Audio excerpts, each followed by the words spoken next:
Chapter 1801. Guan Hanting didn't seem to notice her discomfort at all. He said calmly, "You're welcome." Gu Xingyin, she felt strangely aggrieved. But aside from these small details, Gu Xingyin still had a lot of fun the whole day. Although Guan Hanting didn't talk much, he was a very organized person. When you went out with him, you didn't need to think about anything. He would arrange everything in an orderly manner. You just needed to enjoy and have fun with peace of mind. Gu Xingyin felt that when she was with Guan Hanting, she was already doing the same things as the 5-year-old beside her, lying down and waiting for arrangements. When the sun was about to set, Gu Xingyin and Zhao Zhao left the park reluctantly. Guan Hanting felt funny looking at the two of them. He said, "Is it that fun?" Then, he received two sparkling eyes. At this moment, Guan Hanting's phone rang. He turned sideways to answer the call. Gu Xingyin could vaguely tell that it was probably a call from home. After hanging up the phone, Guan Hanting said to Gu Xingyin, "I was going to take you out for dinner before going back, but Zhao Zhao's mother called and prepared dinner at home." These words were obviously directed at Gu Xingyin. She quickly said, "I'm also going back to school early. Zhao Zhao must be tired after playing for the whole day. Mr. Guan, can you take Zhao Zhao back quickly?" Guan Hanting glanced at her. "I'll take you back to school first." Gu Xingyin glanced at the little boy next to her. Such a young child must be tired after playing for the whole day. She shook her head. "I can take a taxi to school. It's not far. I don't need to trouble you." Guan Hanting saw that she insisted and didn't say anything else. Zhao Zhao waved goodbye to Gu Xingyin reluctantly. Guan Hanting was also a little curious. This little nephew of his had been eccentric since he was young. He had always been very popular, but Zhang Yu was the first person he couldn't forget after knowing her for only a day. He couldn't help but ask, "Zhao Zhao likes that sister that much?" Zhao Zhao said in all seriousness, "Sister is very beautiful and she is a very nice person." He thought for a moment and added, "They're much better than the aunties that grandma found for you." Guan Hanting couldn't help but laugh. He knew who the aunties Zhao Zhao was talking about were. They were the girls his mother had arranged for him to go on blind dates. How could they be compared? He saw that the little girl seemed to be a little sleepy, so he bent down to pick her up and walked towards the parking lot. He could still hear him talking to the little boy. "Sister Zhang Yu is different from those aunties. She's little uncle's student. Zhao Zhao, don't compare her." The little fellow seemed to mumble something, but Guan Hanting couldn't hear it clearly. When he looked again, he found that the little nephew in his arms had already yawned and fallen asleep. Coincidentally, Gu Xingyin had just gotten out of the car when she bumped into Song Wanwan, who had just returned from a date. There was a boy next to her who was carrying her bag. The two of them seemed to be chatting happily. Gu Xingyin immediately knew what was going on.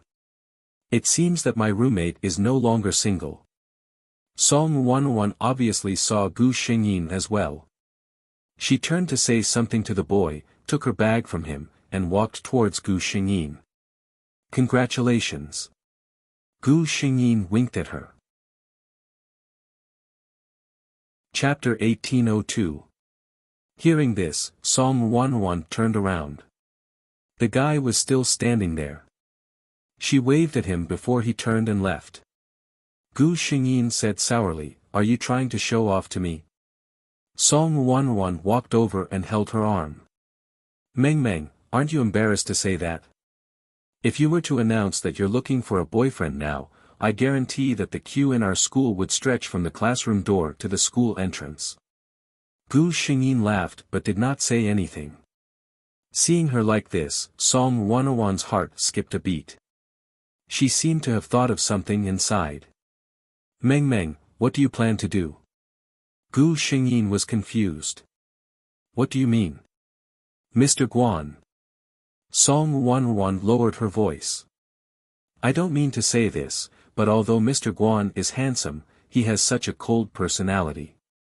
I don't think he'd be a good boyfriend. Besides, look, there are so many girls who like him. Have you ever seen him get close to anyone? Song Wanwan said earnestly, Meng Meng, look on the bright side. There are so many handsome guys in a university. There are plenty of fish in the sea. Can't you find someone to your liking? Gu Xingyin thought to himself, it's true. In this world, there's only one person who can enter my heart. No matter how outstanding the others were, they would have missed that opportunity. She casually changed the topic. Let's go. I'm starving. Let's go get dinner. Seeing her like this, Song Wanwan sighed in her heart. She knew that her roommate did not take her words to heart. The next day, Gu Xingyin was woken up by Song Wanwan. She looked at the time. It was only 8 in the morning. She sat up in bed groggily and said, Wanwan, I remember that we don't have anything going on today, right? As she spoke, she wanted to lie down on her pillow again. Song Wanwan quickly called out to her and handed her phone to her. See for yourself. As she spoke, she looked at Gu Xingyin accusingly. To think that I told you to give up yesterday.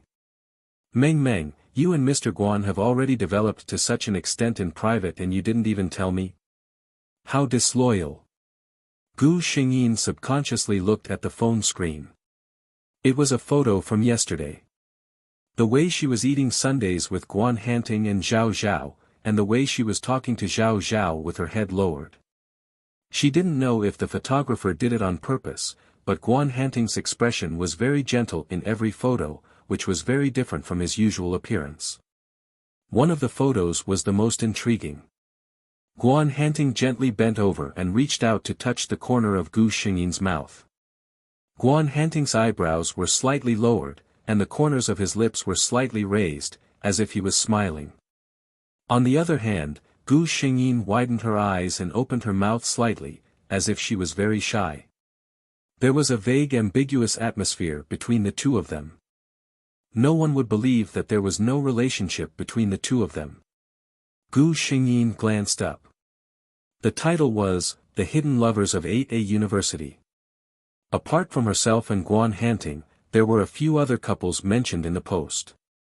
The main characters in the post had a common characteristic, they were relatively well known in a university. She glanced at it and returned the phone to Song Wanwan with disinterest. Who's so bored? Song Wanwan saw that she didn't care at all and was about to fall asleep again, so she quickly called out to her. I say, Zhang. Meng Meng. Don't you think you should explain it to me? Chapter 1803. Gu Xingyin waved her hand sleepily and said casually, how can such a small thing be compared to sleeping? If there's any problem, come and find me when I wake up. As she spoke, she lay down and really did fall asleep just like that. Song Wanwan was speechless. Her gossipy heart was burning fiercely. Unfortunately, the person who could tell her the answer was actually sleeping at such an important time. When Gu Xingyin woke up again, it was already noon. Song Wanwan had spent the past few hours in torment. She kept refreshing the post. As expected, the discussion about Gu Xingyin and Guan Hanting was the most intense. When she saw Gu Xingyin get up, she hurriedly asked, Meng Meng, can you tell me now? Gu Xingyin replied calmly, oh, it was yesterday. You went on a date, so I went to the theme park alone to play. I happened to meet teacher Guan, who was taking care of his nephew, so we played together for the whole day. Song Wanwan was speechless. That's it? She asked suspiciously. Gu Xingyin said with a straight face, that's it. Song Wanwan said, so what you're saying is that you and teacher Guan have nothing to do with each other, and you just met by chance yesterday and played together for the whole day? That's it. Gu Xingyin nodded in agreement. Song Wanwan gave her a look of disdain and reached out to draw on the post. See for yourself. With such an expression and such an action, would Teacher Guan treat someone who has nothing to do with each other like this? Gu Xingyin glanced at it and frowned. From the photo, it really did seem like Guan Hanting was looking at her with a very gentle gaze. She said, maybe it's a problem with the angle of the photo. I really have nothing to do with Teacher Guan. Then this? Song Wanwan's hand stopped on the photo that was the most discussed. Gu Xingyin paused. Song Wanwan said, Meng Meng, don't tell me that this is because you got some ice cream on your face and Teacher Guan helped you wipe it off. Gu Xingyin. Congratulations, you guessed it right. That was really the case. Seeing her speechless expression, Song Wanwan was taken aback. Is that really the case? Gu Xingyin nodded honestly. Song Wanwan suddenly laughed and patted Gu Xingyin's shoulder. I say, Meng Meng, aren't you being too much of a friend? Why didn't you tell me such a good thing? Gu Xingyin was confused. What good news? Looking at her, Song Wanwan probably really believed that the two of them had nothing to do with each other. Of course, that was only for now. She looked at Gu Xingyin with resentment. Zhang Meng Meng, can you use your full score IQ to think about it? A normal person, especially a cold and ascetic handsome guy like Teacher Guan. If he had no feelings for you, would he have done something so intimate with you? Gu Xingyin's eyes widened.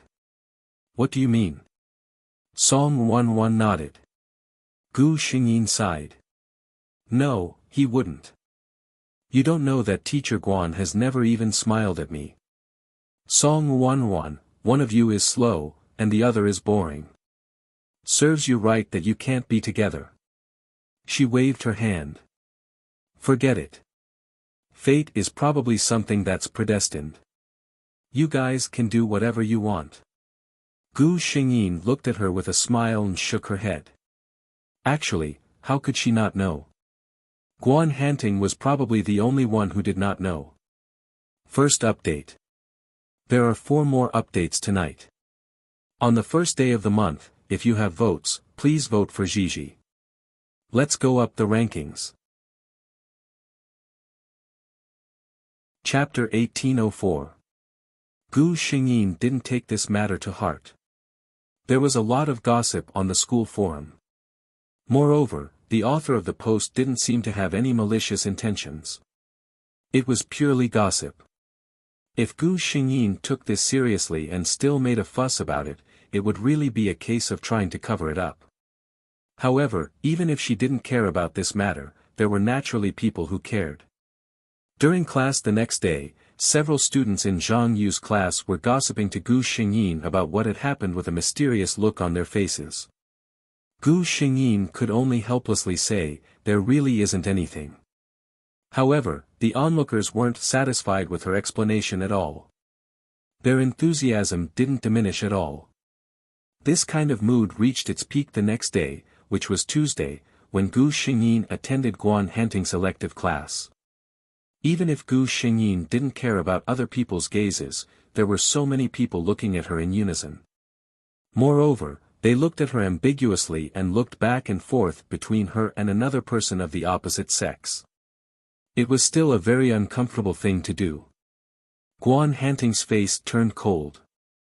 It's class time now. If you have any questions, we can discuss them after class. If you don't want to attend my class, you can leave now. He had accumulated quite a lot of power on a daily basis. When the crowd saw that Teacher Guan was angry, they didn't dare to continue gossiping. Of course, it was hard to say what they thought in their hearts. Gu Xingyin saw very clearly that during class, Guan Hanting's gaze still swept over her from time to time. He even asked her to stand up and answer a question. Guan Hanting's behavior was obviously for others to see, we are still the same as usual. In other words, they had nothing. There was no need for them to clarify anything because of those groundless rumors. Perhaps it was because Guan Hanting and Gu Xingyin were too magnanimous that the gossipers couldn't find any breakthrough points. After everyone made some guesses in private, this matter slowly died down. However, some people took it to heart. Deng Huijun, who was lying in bed and scrolling through her phone in boredom, had always been a frequent visitor to the school forum. She usually liked to post some selfies on the forum, including photos of the food she made, photos of her travels, and so on. Occasionally, she would also share some chicken soup for the soul. Coupled with her own good looks, she could be considered a popular figure on the forum.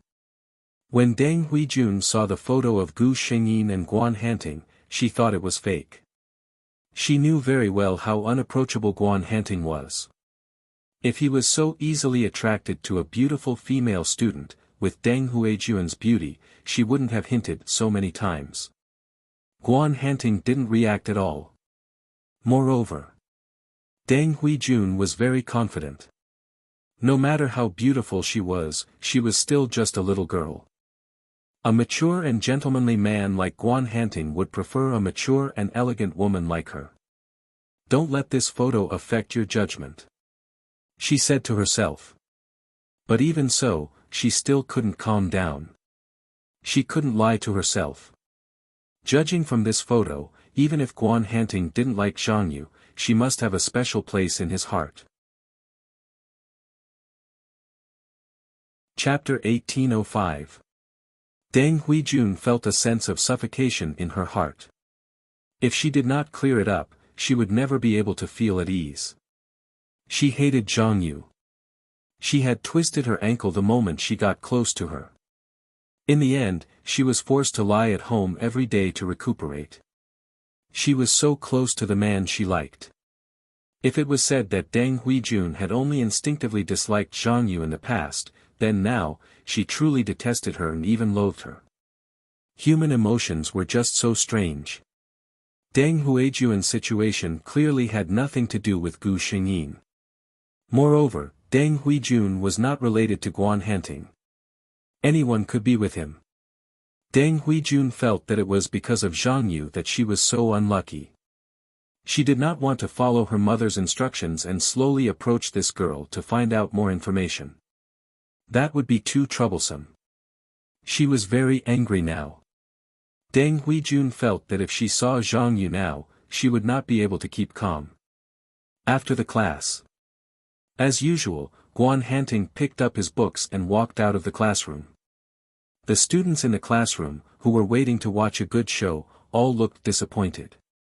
They thought that since the discussion on the forum had gone viral, as the parties involved, the two of them would at least give some reaction. But everything was as usual. The two of them acted as if they did not know anything and nothing had happened. Their calm appearance poured a bucket of cold water on the fiery gossipy hearts of the students. After Guan Hanting's class, Gu Shengyin and Song Wanwan took their books to another classroom. They had a full class in the afternoon. At this moment, Gu Shengyin's phone suddenly rang. It was a text message.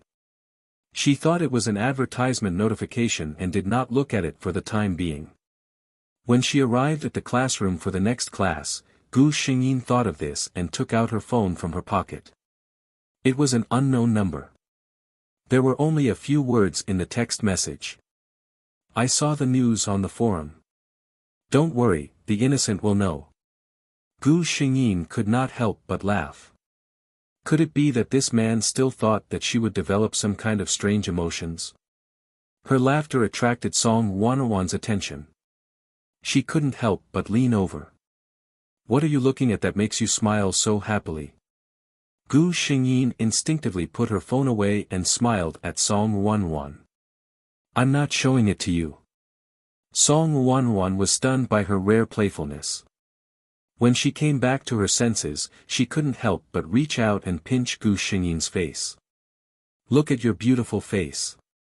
If I were a man, I wouldn't let other men take advantage of you.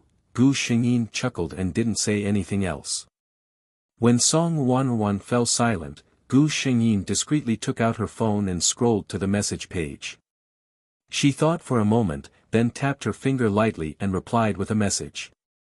In the office, the other teachers looked at Guan Hanting, who rarely didn't leave immediately after work, and asked curiously, "Is there anything else today, Mr. Guan?"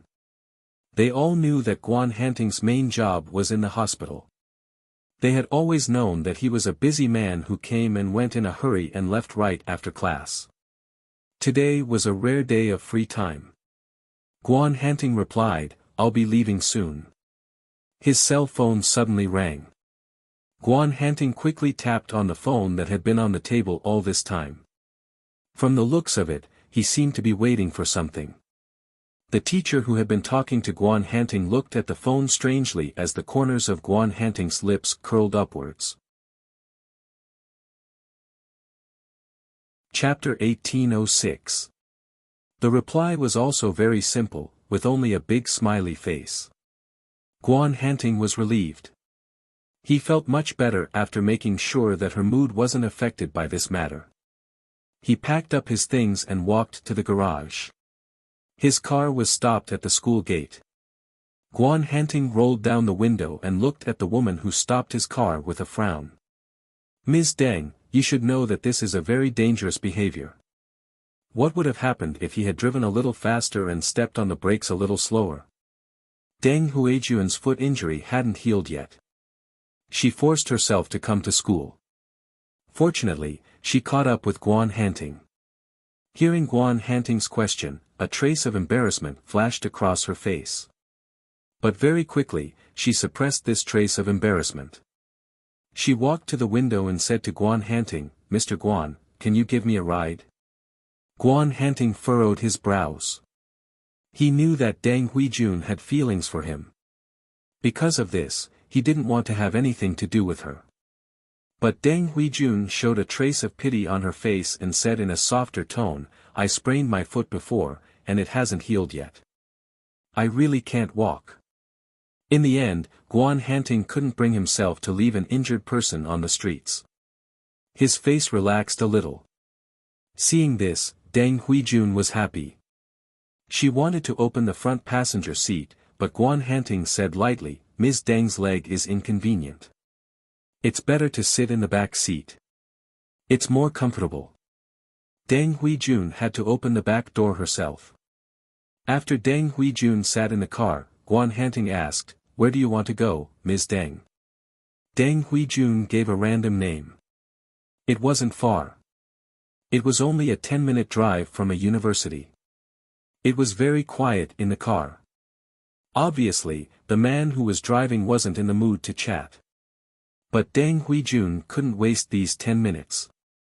She looked up at the man in front of her. The man had his back to her, but Deng Huijun could clearly see how tall and strong his body was under his meticulous suit.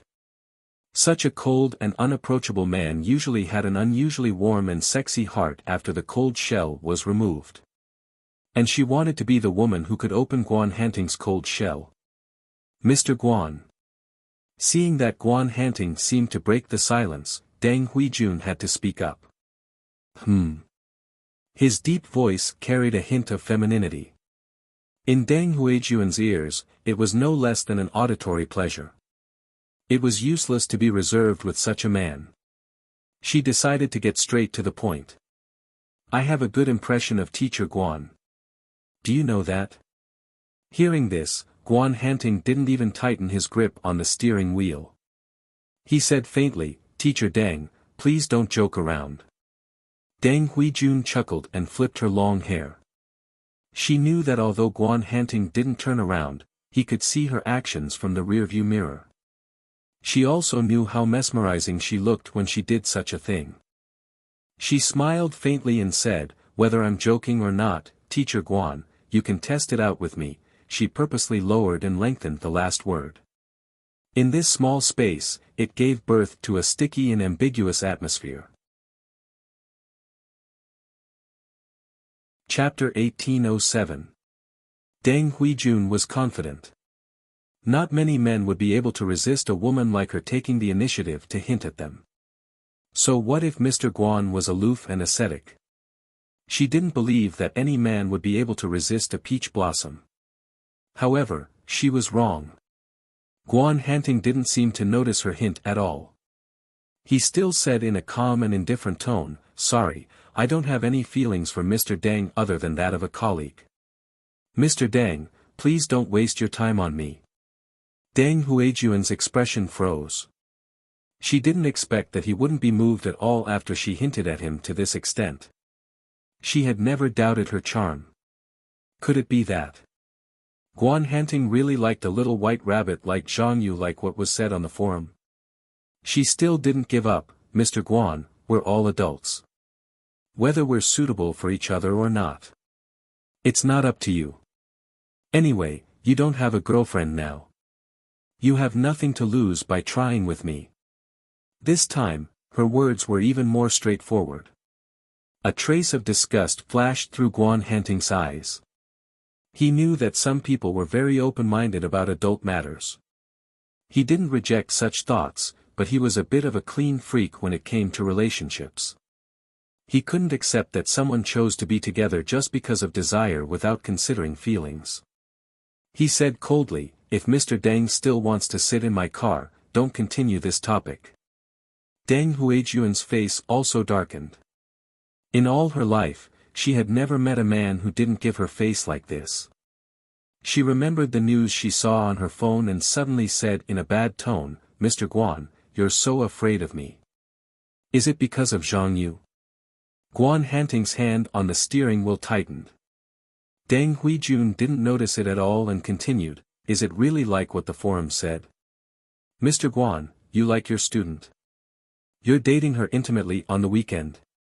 The screeching sound of brakes was heard. Deng Huijun fell forward because of inertia. She subconsciously stretched out her leg to steady herself, but accidentally stepped on her sprained foot. Ouch! She couldn't help but cry out in pain. Guan Hanting didn't care about her at all. "Mr. Deng, we've arrived at the place you want to go. Please get out of the car." Deng Huijun glared at him. "I'm already like this, and you want to kick me out of the car? Please get off the car, Teacher Deng," said Guan Hanting coldly. "Teacher Deng and I are not the same kind of people." Deng Huijun was stunned for a moment. She was sure that this man really didn't pity her at all. She cursed under her breath and limped out of the car. What kind of man is that? She spat. After making sure that Deng Huijun got out of the car, Guan Hanting stepped on the accelerator without hesitation. The car quickly disappeared from Deng Huijun's sight. Deng Huijun took out her phone to make a call and accidentally swiped to the forum page. Looking at the man with calm eyes and gentle temperament in the photo, and thinking of the man who refused to listen to her just now, Deng Huijun was furious. "Guan Hanting, Zhang Yu, just you wait." Gu Xingyin was innocently implicated.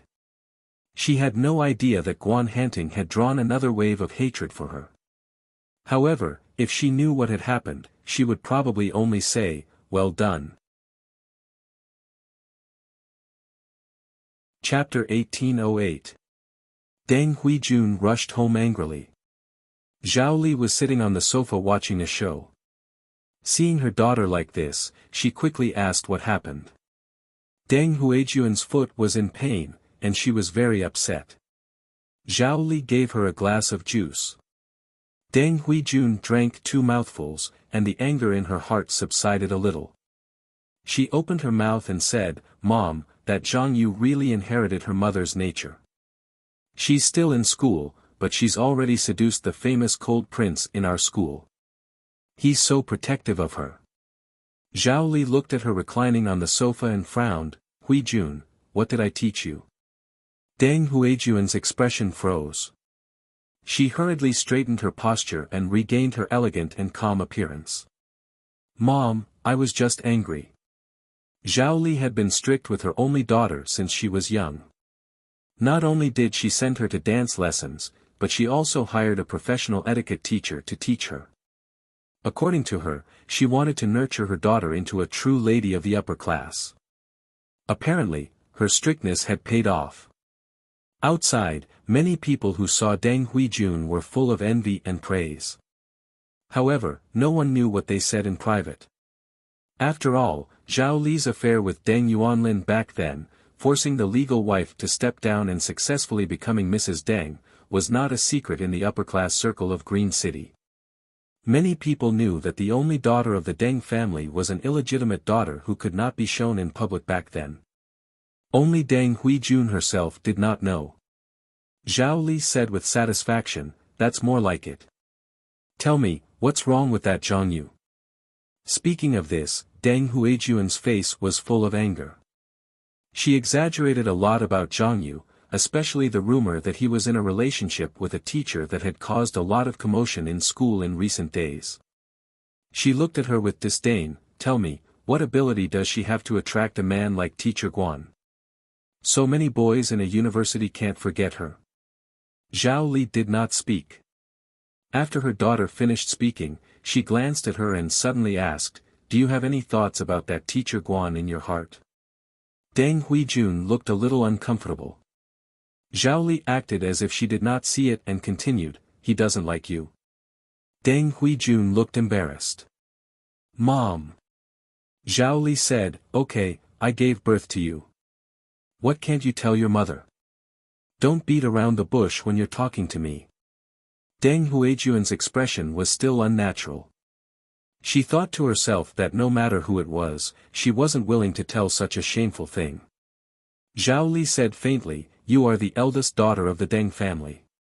What is a man?" Deng Huijun said, "Actually, I don't really like him that much. I just feel that he's not bad in all aspects." For a woman like her, she always had more considerations when it came to relationships. It was unrealistic to say that she loved someone so much that she couldn't live without them. Zhao Li asked, "You said that the man you like doesn't like you, but likes Zhang Yu, that silly girl." Deng Huijun nodded. Zhao Li's expression turned ugly. She had always hated her younger sister's family. Now that she felt that Zhang Yu was better than her daughter in certain aspects, she was in a very bad mood. "Tell me, what kind of person is she?" Deng Huijun hesitated for a moment and told her about the 2 short meetings she had with Gu Xingyin. Chapter 1809. After listening, Zhao Li sneered. "She looks like a brainless person, but in fact, she's the most cunning." Deng Huijun also felt that Gu Xingyin was playing dumb with her. She suddenly said, "Mom, I can't take this lying down." Zhao Li glanced at her, "If you can't take it, then don't take it. You've been wronged, so naturally, you have to get back at her." Deng Huijun's eyes lit up. "How?" Zhao Li's eyes were cold. "It depends on you. Do you want to punish her a little, or do you want her to lose her reputation and not be able to make a comeback?" She looked at her daughter, as if waiting for her choice. Lose her reputation. Not being able to make a comeback. As long as Deng Huijun thought that these things would happen to Zhang Yu, her heart was a little excited. She looked at Zhao Li, "Mom. I want the latter." Zhao Li was satisfied. She nodded, and the mother and daughter began to discuss. Gu Xingyin heard the system's feedback. She smiled faintly and said, "I originally thought that Deng Huijun was a ruthless character, but I didn't expect that compared to her mother, she's just a small fry." The system said cooperatively, "The older the ginger, the spicier it is." Gu Xingyin looked at the system with an inexplicable expression. "I say, system, I feel that you're becoming more and more human." The system's white light flashed violently, and then it said calmly, "Host, the system will evolve as the host completes more tasks and levels higher." It meant that this was a normal phenomenon. Gu Xingyin reluctantly believed this excuse, but her heart became more doubtful. Another Wednesday passed. Guan Hanting and Gu Xingyin had no interaction at all these 2 days, and the popularity of the gossip between the two of them had decreased a lot. After all, in a place like a university, there were new things happening every day. Everyone's attention was quickly attracted by other things. In fact, Gu Xingyin and Guan Hanting did not have any contact with each other like what others thought. Since the text message that day, there seemed to be some subtle involvement between the two of them.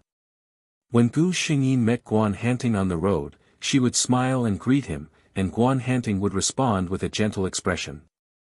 Until one day, Gu Xingyin received a text message on her phone. "Pretty sister, I'm Zhao Zhao. Pretty sister, when are you going to come and play with me?" Zhao Zhao misses you so much. Oh right, if you come to play with me, I'll tell pretty big sister what little uncle called pretty big sister. This was obviously not Guan Hanting's style.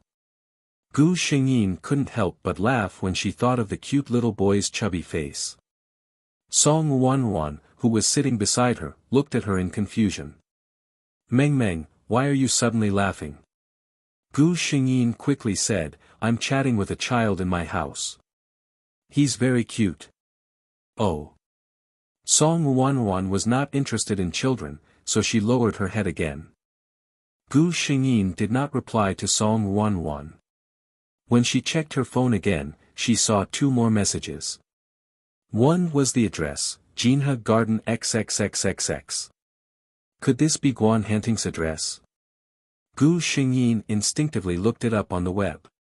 It was near the business center of the city, and it was a high-end bachelor apartment area popular with white-collar workers. The second message, the child is immature, don't mind him. Obviously, the main character was back. Gu Xingyin could even imagine Guan Hanting's calm and helpless expression. Chapter 18:10. Guan Hanting just went to the kitchen to make a glass of juice for Zhao Zhao. When he came out, he saw the little guy playing with his phone. He never put anything private in his phone, so he didn't particularly care that his little nephew was playing with it. Therefore, he didn't even have a lock screen password. However, when he heard his little nephew mumbling something, he walked over and asked, "What are you doing, Zhao Zhao?" Zhao Zhao was startled. He didn't hold the phone firmly and it fell straight off the sofa and onto the carpet. Guan Hanting picked it up in amusement. Am I that scary? He picked up the phone and saw the conspicuous remark on it, cute rabbit. He was speechless when he saw the 2 messages on it. He tapped on his phone and sent an explanation text message. Then, he looked at his little nephew. His parents had a party in the afternoon, so they couldn't take him. His grandparents happened to be traveling. Thinking about it, Zhao Zhao's parents thought of Guan Hanting, who happened to be able to rest for half a day this afternoon. Guan Hanting liked this little nephew very much, so he readily agreed. But, wasn't this kid a bit too naughty? Looking at his uncle's calm eyes, Zhao Zhao couldn't help but shrink into the sofa. However, except for a few pillows on the sofa, there was only this cute little boy. Where could he shrink to? Therefore, the cute little boy was easily picked up by his uncle. Are you scared now? Weren't you scared when you asked your pretty sister out? Guan Hanting raised his eyebrows. Zhao Zhao blinked, and blinked again. He was still scared. He tried to look serious and said seriously, Uncle, actually, I was asking pretty sister out for you. Guan Hanting, he couldn't help but laugh. This kid was so dramatic. He simply sat down on the sofa and reached out to pinch Zhao Zhao's cheek. Why don't you tell me? Zhao Zhao looked at his uncle nervously. When he saw his uncle's faint smile, he hurriedly said, Uncle, don't you like pretty sister? But you don't ask her out to play. If you don't ask her out to play, how can my aunt come? How can there be a little girl to play with me in the future? Guan Hanting suddenly revealed a smile. He gritted his teeth and said, Zhao Zhao, be good. Tell me, who taught you this? He did not think that a 5-year-old child would know so much. His uncle was clearly smiling, but Zhao Zhao felt a strong sense of crisis. This feeling made him betray his father without hesitation. Father said so. Very good. Guan Hanting smiled coldly. Guan Hanqing, you've taught him well. Guan Hanqing, who was driving to the party with his wife, suddenly felt a little cold. Guan Hanting looked down at his nephew, whose eyes were wide open but could not hide his nervousness. He said helplessly, Uncle, are you that scary? Zhao Zhao thought to himself, that's right. She's much scarier than Daddy. But on the surface, he was still stubborn. Of course not. Guan Hanting put him down helplessly and pointed to the juice on the coffee table. Drink it. Zhao Zhao obediently held the cup with both hands and began to drink. Suddenly, he heard his uncle say, "If you want a little sister, ask your father to work hard." At this time, Guan Hanting's cell phone rang again. Zhao Zhao was about to take a look when Guan Hanting glanced at him with a faint smile. He shrank his neck and sat back silently. Chapter 18:11. I know. Zhao Zhao is very cute. Don't blame him. Guan Hanting glanced at him in silence. Suddenly, he took out his phone and snapped a photo of his nephew. The cute boy was dumbfounded. He held his glass of juice and stared at the photo with wide eyes. Gu Xingyin couldn't help but laugh when she saw the photo. Was Mr. Guan telling her that he didn't punish Zhao Zhao? On the other hand, Zhao Zhao couldn't help but pout when he saw the gentle expression on his uncle's face. His uncle was still denying it. He must be chatting with pretty sister. He looked happier than when he was talking to grandma. Zhao Zhao decided that when his grandparents came home, he would tell them the good news. This way, grandma wouldn't have to worry about his uncle not being able to find his aunt. Friday. After class. Gu Xingyin and Song Wanwan walked around the school in high spirits. They didn't have classes for the weekend. Just thinking about it made them feel relaxed. Then, the two of them were stopped by someone. It was Deng Huijun. She wasn't dressed like a lady today. She was dressed in a fresh and casual style and her shoes were casual.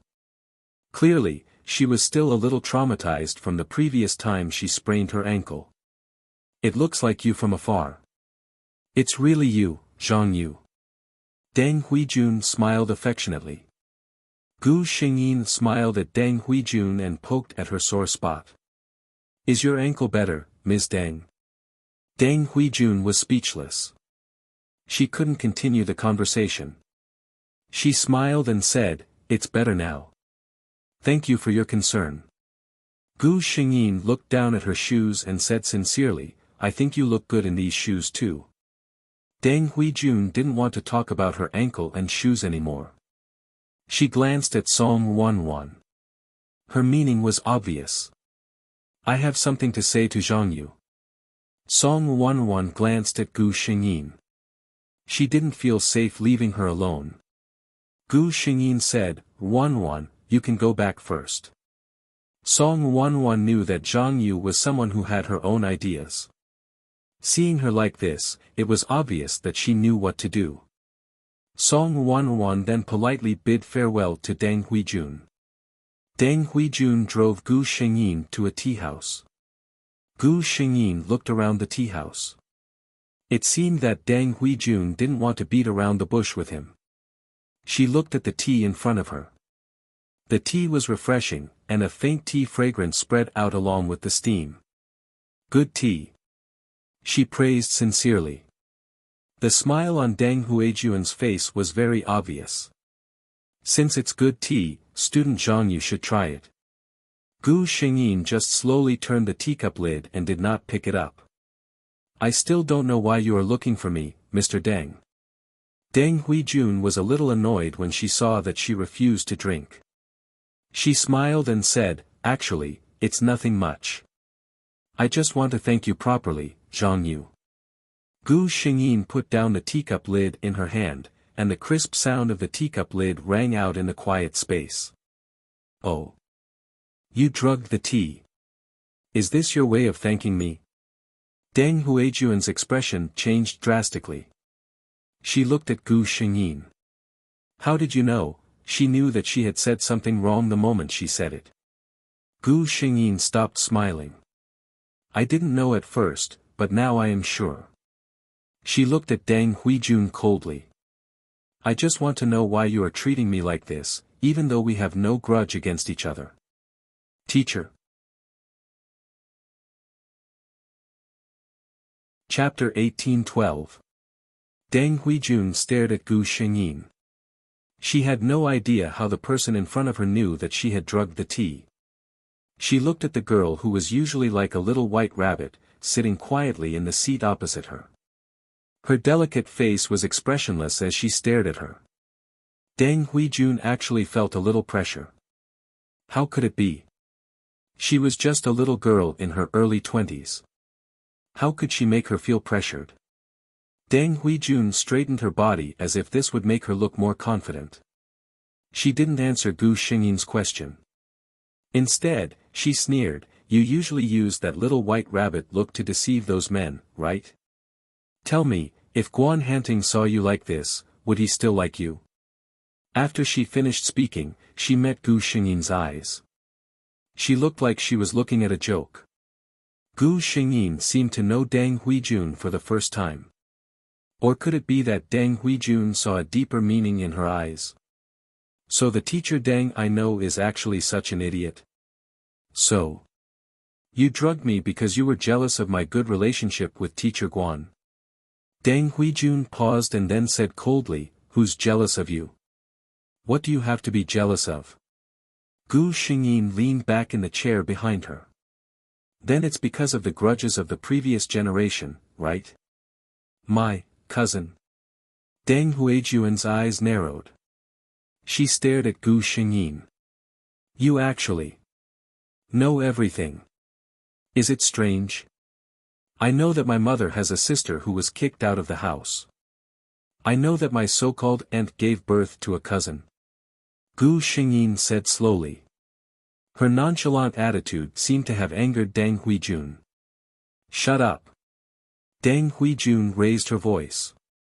What do you mean my mother was kicked out? It's obvious that the Zhao family is biased. My mother was so angry that she ran out of the house. Deng Huijun said sharply. Gu Xingyin shook her head gently and said regretfully, I really feel sorry for you, cousin.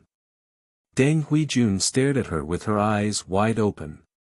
Gu Xingyin said, what's the point of living in a lie all your life? Deng Huijun saw that she was pretending to be mysterious and couldn't help but ask, what are you trying to say? The fish had taken the bait. Gu Xingyin slammed the lid on the teacup. She sat up straight, and her lazy appearance was swept away. Her entire person revealed the elegance and gentleness that was unique to the daughter of a scholarly family. Gu Xingyin spoke very slowly, as if she was afraid that Deng Huijun couldn't hear her clearly. I'm guessing that my good aunt never told you that she was chased out of the Zhao family because she gave up on a good marriage to be your father's mistress. Deng Huijuan's face paled. She snapped, you're lying. Zhang Yu, I'm warning you. Spreading rumors, slandering, and harming other people's reputation is punishable by law. Gu Xingyin shook her head gently. Spreading rumors? Who in the upper-class circle of Qing City doesn't know about your parents' shitty past? Her voice was very soft, but it seemed to have a mysterious power. It easily brought Deng Huijuan's mind into the context she wanted. Think about it carefully, Miss Deng. Where did you grow up in the childhood that you don't remember? Chapter 1813. Deng Huijun looked a little absent-minded. It seemed that after hearing Gu Xingyin's words, her deliberately forgotten memories all came to the surface bit by bit. Yes, she had never seen her father before she was 4 years old. The place where she lived didn't seem to be the luxurious villa of the Deng family, but a small apartment. When she was young, she seemed to have cried and asked why she didn't have a father. Deng Huijuan's face gradually lost color as these scattered memories came to her. She suddenly came to her senses and looked at Gu Xingyin, asking in a sharp voice, what did you do to me? What did you do to me? Why did those things appear in my mind? Gu Xingyin looked at her with obvious pity and ridicule in her eyes. Why do you have to do this? Teacher Deng, you know better than anyone that those are just things that you have experienced. You chose to escape, and your mother won't take the initiative to tell you these embarrassing things. Gu Xingyin raised the corner of her mouth into a wicked smile, but pretending that you don't know is just deceiving yourself and others. She leaned over and said to Deng Huijun word by word, before you became the eldest daughter of the Deng family, Teacher Deng, you were just an illegitimate daughter who couldn't be seen in public. Pa! Deng Huijun was shocked and directly knocked the teacup in her hand to the ground, breaking it into pieces. Shut up. Deng Huijun stared at her. Shut up. Of course, Gu Xingyin didn't pay attention to her. She said leisurely, even if I shut up, so what? If I don't say, Teacher Deng, will you pretend that nothing happened and continue to be the eldest daughter of the Deng family with a clear conscience? Her white fingers gently rubbed the edge of the teacup, and her voice was still calm. Do you still remember the Fong family 2 years ago? Why did they refuse to marry the Deng family? Deng Huijun suddenly raised her head. Shut up. Gu Xingyin only gave her an evil smile. That's because the Fong family looks down on your birth. Even if your mother is now the official wife, those who are truly upright wouldn't take a liking to a former mistress. An illegitimate daughter raised by a mistress. She quickly dodged to the left and dodged a bag that was thrown at her. She stood up and looked at Deng Huijun condescendingly. Her gaze was bone-chilling. How pitiful, Miss Deng. Where is your aristocratic upbringing? Deng Huijun raised her head and looked at him. She looked down at her from above, as if she was looking at a lowly ant. Then, she sneered at Zhang Yu and left without hesitation. System, keep an eye on Deng Huijun during this period of time. I'm worried that she will act out of desperation. After coming out, Gu Xingyin said to the system. She had definitely provoked Deng Huijun just now. A person like Deng Huijun was a typical example of an arrogant person. The best way to deal with such a person was to use the most brutal means to crush all of her pride without mercy. Deng Huijun's biggest reliance was her birth. And Gu Xingyin was going to tear apart the thing she was proud of little by little. This was more effective than anything else. However, Gu Xingyin was also worried that she had pushed her too far. Deng Huijun couldn't figure it out at the moment. If she couldn't figure it out and wanted to die, it was fine. But if she wanted to drag someone down with her, Gu Xingyin wouldn't be happy. Chapter 1814. Gu Xingyin was still on her guard against Deng Huijun, but she didn't expect that some people didn't even need her to do anything to get herself into trouble. When she received the message from the system, she was dumbfounded. This idiot was actually Deng Huijun. It was simple. It was during the day. Deng Huijun probably received 100,000 plus critical hits from Gu Xingyin during the day. So she was sad. She went to the bar to find comfort. Bars had always been a place for adults to spend money. Whether it was money or desire. Deng Huijun's conditions were very good. Soon, men came to hit on her one after another. She found a more pleasing one among them. The two of them hugged and hugged each other all the way. In the hotel above the bar, they easily did it. But Deng Huijun never expected that she would actually fall here. That man was not only a married man, but he also had a mistress outside. If it was just this, it would be fine. But he was obviously not satisfied with having a mistress. He still wanted to find excitement outside. That man's wife had long given up on him. This time, she didn't know where she got the news from. Knowing that he was doing something good here, she directly gathered a group of her family and friends to come to his door. Deng Huijun was still in the fog with the man when a basin of cold water fell on her head, completely drenching her from head to toe. That woman didn't know what kind of mistress her man had outside looked like. At this moment, looking at Deng Huijun's appearance, enchanting figure, and delicate white skin, she was immediately jealous and resentful. Beat this shameless bitch to death. Deng Huijun didn't even have time to scream before she was grabbed by the hair and slapped thoroughly. In a daze, there were even men who took the opportunity to take advantage of her body. She had never been treated so rudely in her life. Who are you? I'm telling you, I'm going to call the police. What you're doing is illegal. She screamed as she dodged. Then, she heard the sound of the shutter being pressed non-stop. The fierce-looking woman sneered, "Call the police. Let the police take a good look at this shameless vixen who seduces other people's husbands. Beat him up. Deng Huijun had been knocked unconscious. This was nothing. Most importantly, when she woke up the next morning, she saw countless missed calls on her phone. As soon as she dialed, she was greeted by her mother, Zhao Li's sharp scolding, "Deng Huijun, what did you do last night? Have all the things I taught you been fed to the dogs? Are you shameless?" Deng Huijun panicked. "Mom, what's wrong? What happened?" Zhao Li said, "Look at the vlog yourself." Then she hung up the phone. Obviously, he was very angry. Deng Huijun had a bad feeling. She clicked on Weibo, and there was a hot topic on it. Woman brought her friends and relatives to the hotel to catch adultery. The mistress is as beautiful as a celebrity. Deng Huijun's trembling finger pointed downwards. She lost all her strength and fell to the ground. It's over. It's all over. Sure enough, not long after she scrolled down, someone directly exposed her identity. The eldest daughter of the Deng group, a graduate of a famous foreign university, a young and beautiful associate professor of a university. The more glamorous her identity was, the more exciting it was compared to the current situation.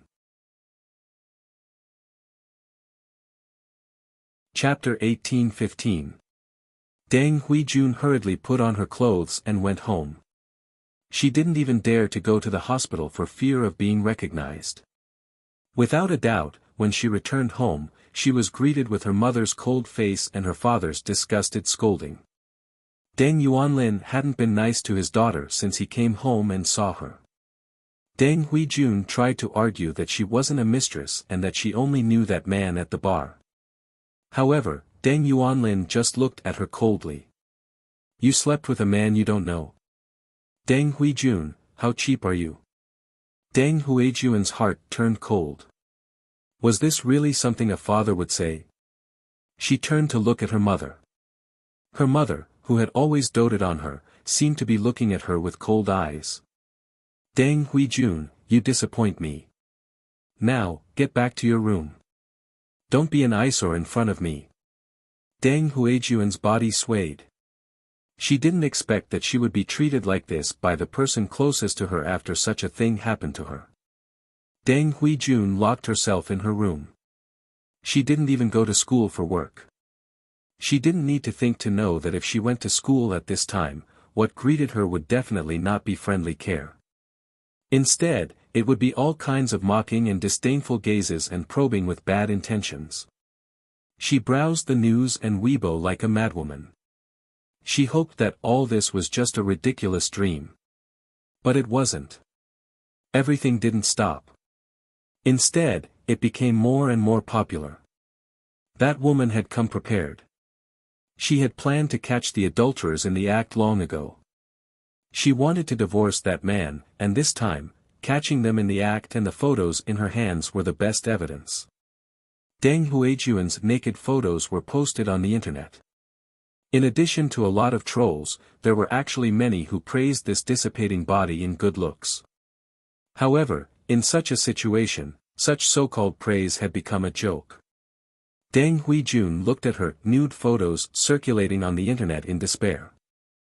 Although the relevant departments quickly responded by banning all the large-scale photos, it was still not easy to find them. Everything couldn't be stopped, and there was no way to return to when nothing had happened. Deng Huijun received an email notification on her phone.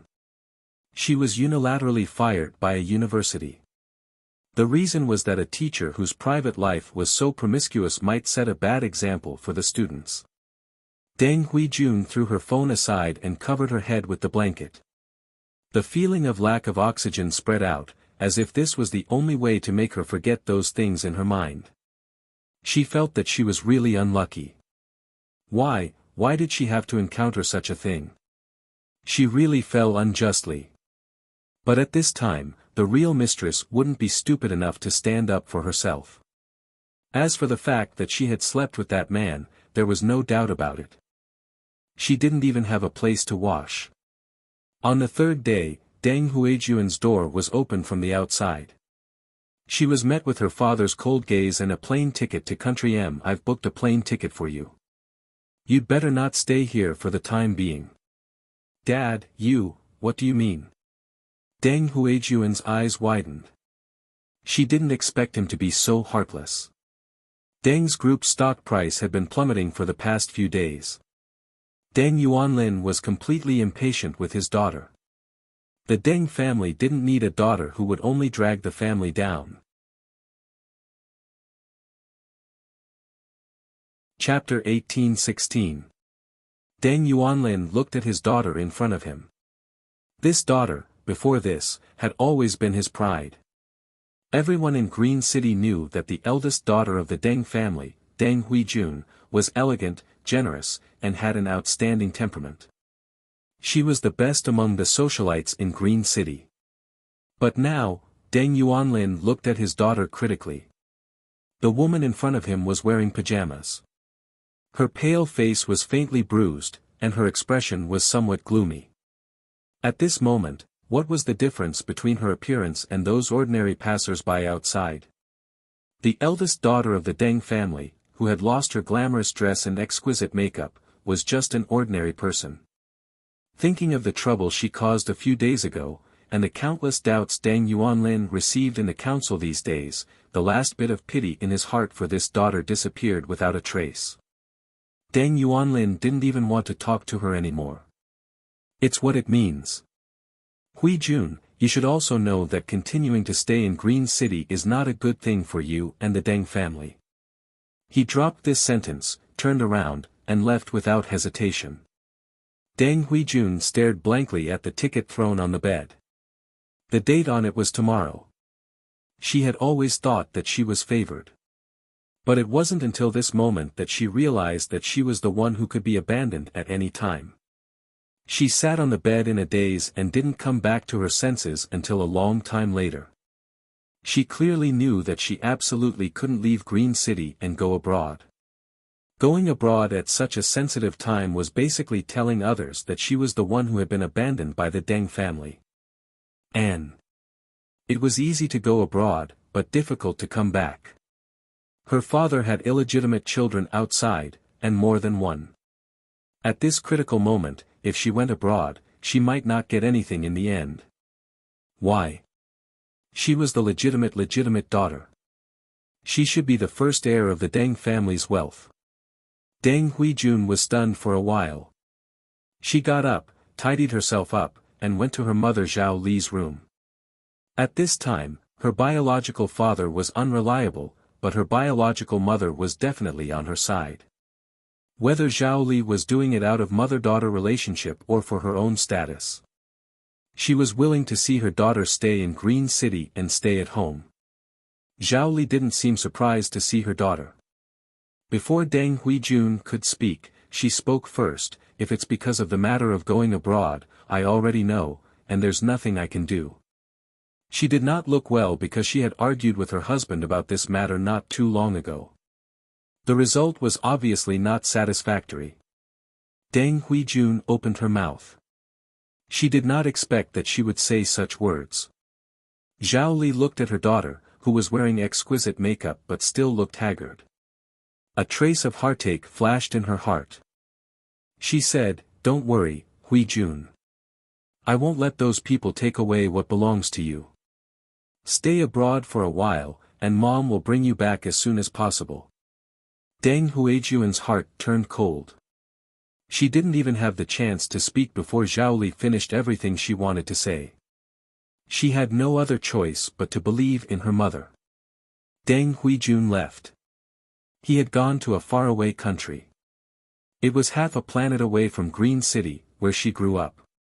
She believed that her mother would try her best to bring her back.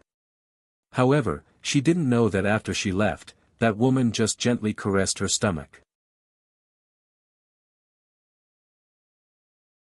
Chapter 18:17. Everything that happened in the Deng family was like a comical farce. Gu Xingyin, on the other hand, was the one watching the show from the sidelines.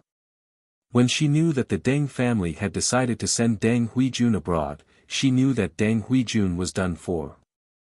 The Deng family's move was equivalent to banishing their daughter from the family. Deng Yuanlin had always been frivolous and cold-blooded. He did not care about his eldest daughter at all. He did not lack children. Zhao Li, who had been wholeheartedly planning for her only daughter, was now focused on another more important matter: she was pregnant. Compared to her eldest daughter, who had lost her husband's favor, the unborn child in her belly was obviously a bigger bargaining chip. After all, she was Deng Yuanlin's wife.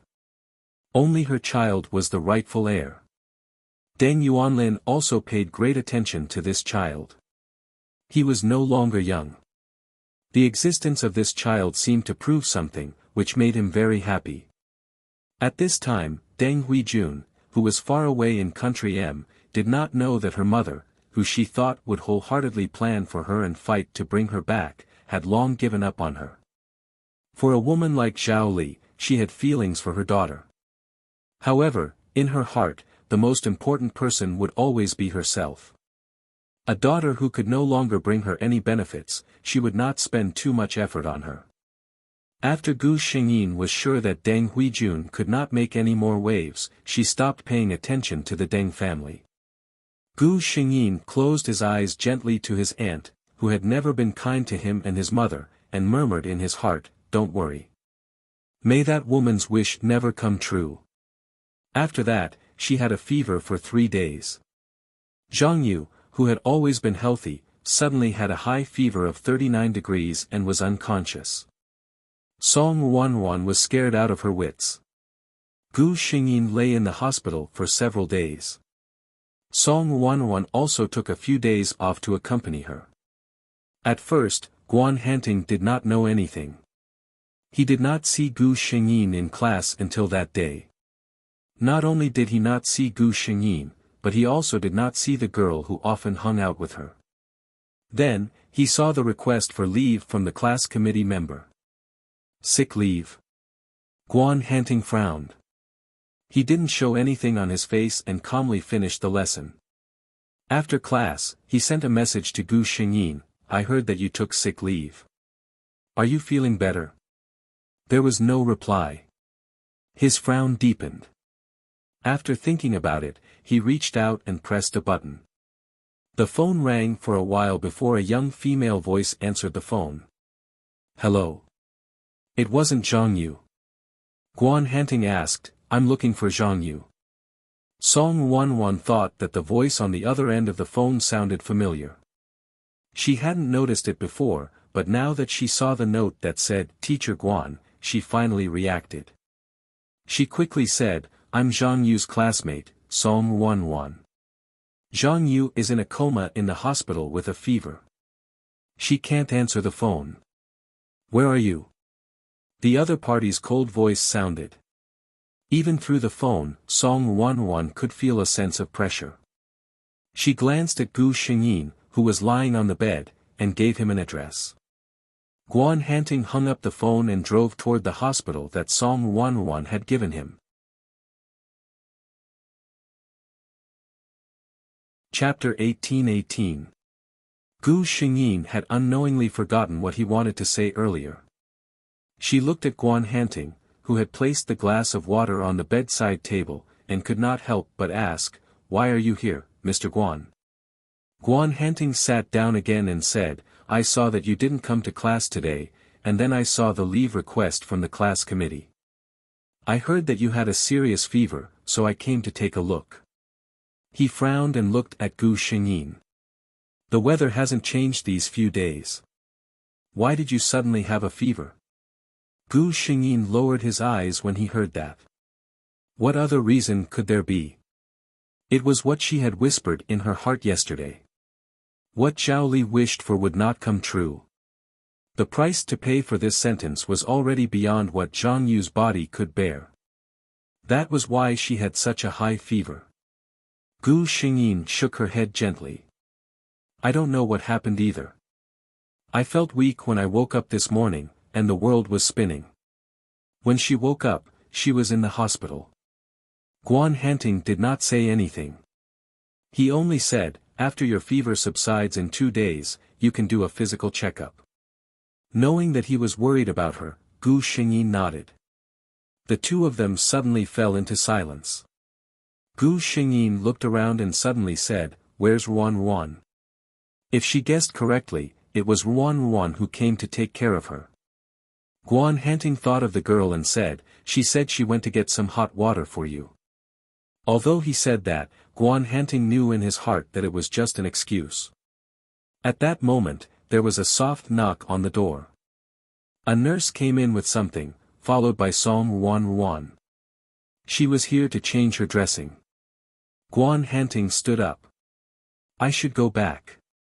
Gu Xingyin could not get up, so she could only say, "Goodbye, Mr. Guan."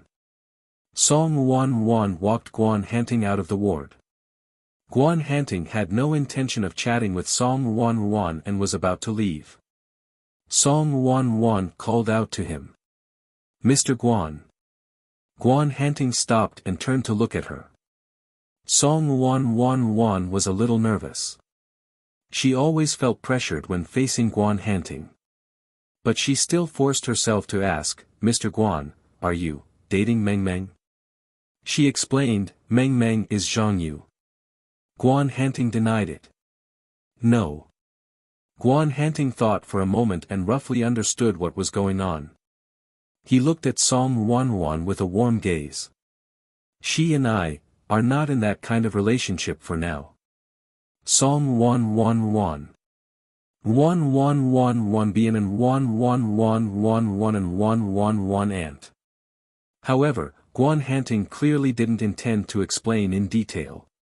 He just nodded at her and left. Ruan T. Est have her. She still had a slight fever, but her mental state was obviously much better. Song Ruan thought about what Guan Hanting had said before and shook her head. "Nothing. I'm just a little tired." "Forget it, it's better not to make Meng Meng worry about these things." Hearing her words, Gu Xingyin felt a little guilty. "I've made you tired this time." Song Ruan waved her hand. "That's nothing. What's our relationship?" Chapter 18-19. She looked at Gu Xingyin and saw that she was still a little embarrassed, so she said, "All right, when you're better, remember to treat me to a big meal to reward me." Gu Xingyin smiled. "Okay, I'll eat wherever you want." Song Ruan smiled. "I know you're rich. I'll eat until you're broke." Gu Xingyin stayed in the hospital for 4 days. After the first day, Guan Hanting never came to see her again. On the day that Gu Xingyin was discharged from the hospital, she stood under the sun with a satisfied look on her face.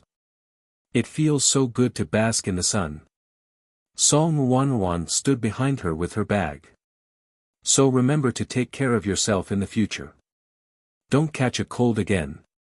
Gu Xingyin turned around and smiled at her. "Got it, little housekeeper Song." Song Ruan pretended to be angry. "Great.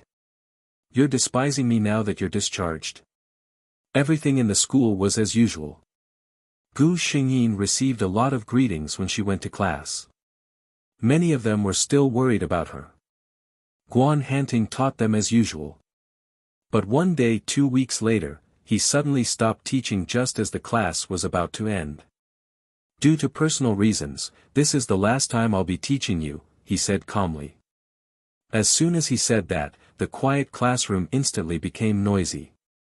No one expected Guan Hanting to suddenly do something like this.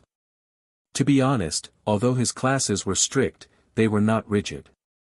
The students did learn a lot. Many of them still felt a little reluctant. Some bold students directly asked why. Guan Hanting's expression did not change. "It's because of personal reasons that I can't disclose. The school has already agreed to my request. If I walk out of here today, I'm no longer your teacher Guan."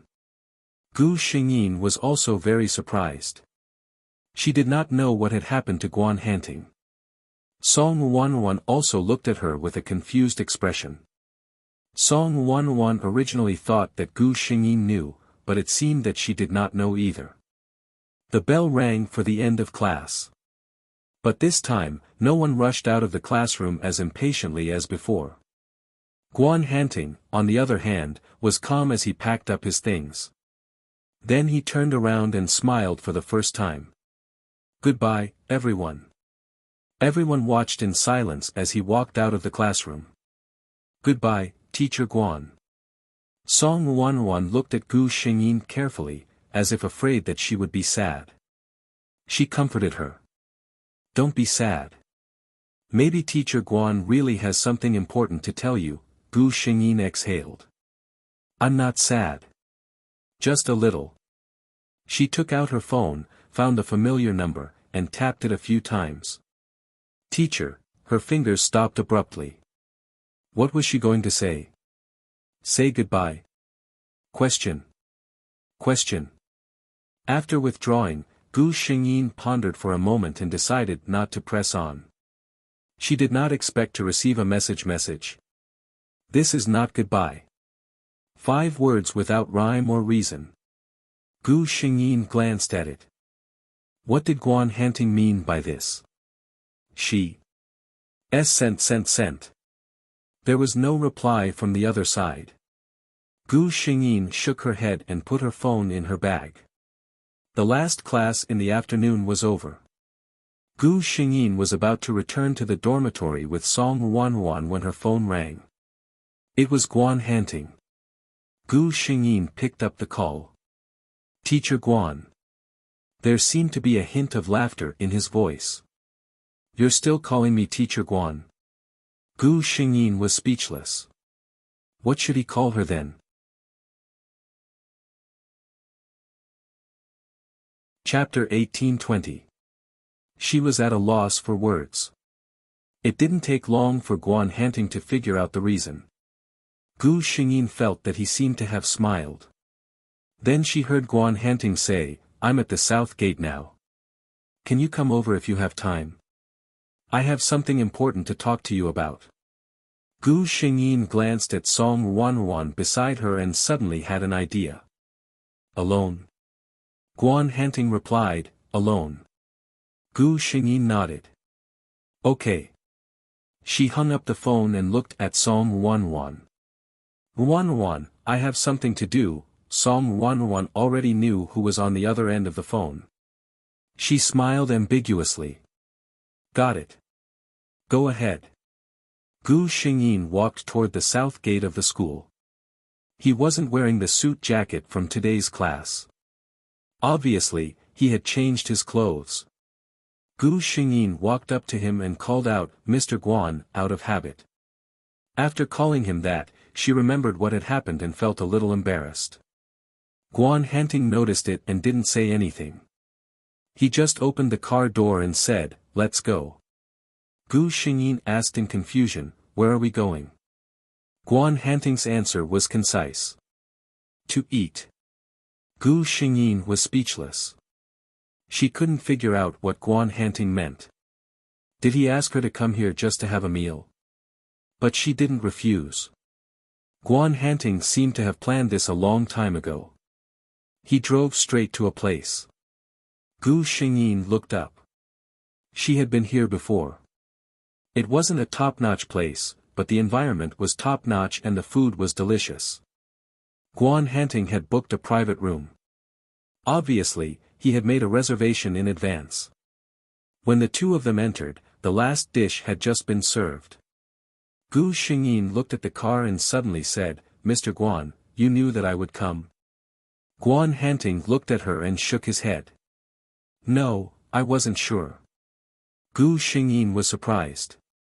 "Then you ordered the food here. Wasn't he afraid that it would go to waste?"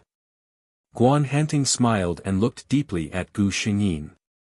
"Maybe you won't come, maybe you will. I only need to consider that if you come, I won't be delayed because of my lack of preparation and affect my mood." Gu Xingyin picked up the teacup and took a sip.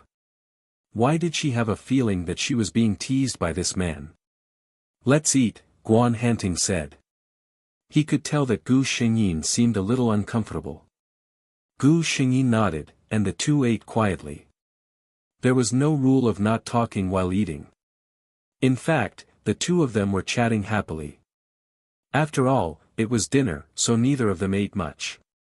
Guan Hanting asked someone to clean up the table, and in the blink of an eye, juice and desserts were served.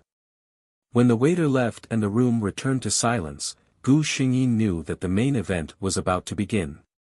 She didn't touch the juice beside her and looked at Guan Hanting quietly. Guan Hanting seemed to hesitate for a moment, but he still said, "Actually, I didn't come here just to treat you to dinner." Gu Xingyi nodded. She could tell. Guan Hanting said again, "Meng Meng, is that your nickname? I heard your friend call you that before." Gu Xingyi nodded again. "So what do you want to say?" Guan Hanting finally revealed his purpose. "You know that I have resigned from a university, Meng Meng.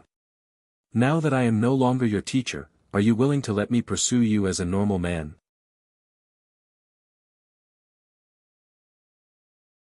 Chapter 1821. He looked at Gu Xingyi, his black eyes twinkling with starlight. Gu Xingyi looked at him. Her mouth opened and closed, but she didn't say anything. Instead, she stood up. He walked to Gu Xingyi's side and leaned down. His aura enveloped her. Gu Xingyi heard the man's voice in her ear, "Can I hug you?" "Meng Meng." There was a touch of cautiousness in his words that even he didn't know. Gu Xingyi took the initiative to raise her hand and put it around his waist. Then she found that her whole vision had changed. A strong force pulled her up from her seat, and she was tightly held in the man's arms. Guan Hanting lowered his eyes. His eyes were filled with joy. "Today must be my lucky day." Gu Xingyi smiled, "I think so too. It's a surprise." Maybe it was Guan Hanting's character. Although the two of them confirmed their relationship tonight, they didn't do anything extra after this simple hug. Guan Hanting sent her to the school gate. Gu Xingyi got out of the car and walked to the school.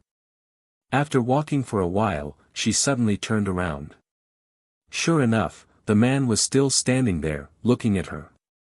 Gu Xingyi glanced at the students of a university, who were walking around, and suddenly ran toward Guan Hanting. Then, under Guan Hanting's astonished gaze, she slammed into his arms. Some students nearby saw this scene, and many of them looked over curiously. Among them, some people had already recognized Guan Hanting in Zhangyu. After all, the two of them were not unknown figures in the school. "Why are you?" Guan Hanting hugged Gu Xingyi tightly. The warmth of the person in his arms made him reluctant to let go. Gu Xingyi said sullenly, "I couldn't help it when you stood here alone and watched me walk away." Guan Hanting heard this and laughed. He reached out and stroked Gu Xingyi's hair. "All right, don't be so reluctant. We still have a long future ahead of us. You have to go back to the dormitory." He slowly loosened his embrace. Gu Xingyi looked at the man opposite her seriously. "Will you miss me?" she asked softly. Guan Hanting was stunned. He reached out his hand and helped Gu Xingyi tuck her hair away from her cheek. Then, he admitted helplessly, "Yes." "Then why are you still letting me go?" Gu Xingyi looked at her and suddenly smiled. It was completely different from the youthful and delicate feeling she usually gave off. There seemed to be a different kind of charm hidden in this smile. Guan Hanting only felt that there were two little hooks in her eyes, causing his heart to stir. His gaze suddenly darkened. Gu Xingyi was very satisfied with the effect he had created. She leaned closer to Guan Hanting and whispered in his ear, "Couples can be more intimate." Guan Hanting's body stiffened. Then, Gu Xingyi felt that her eyes were covered by a pair of warm hands. The other party gritted his teeth and said helplessly, "Be a good girl and go back to the dormitory." Gu Xingyi blinked and removed the hands covering her eyes. She couldn't help laughing out loud. Guan Hanting looked at her with forbearance and indulgence. When he noticed the smile in the other party's eyes, He knew that his little girl was deliberately teasing him. Guan Hanting looked down as he watched her figure walk away. When the time comes, I will let you know. What did she mean by, men are not to be teased?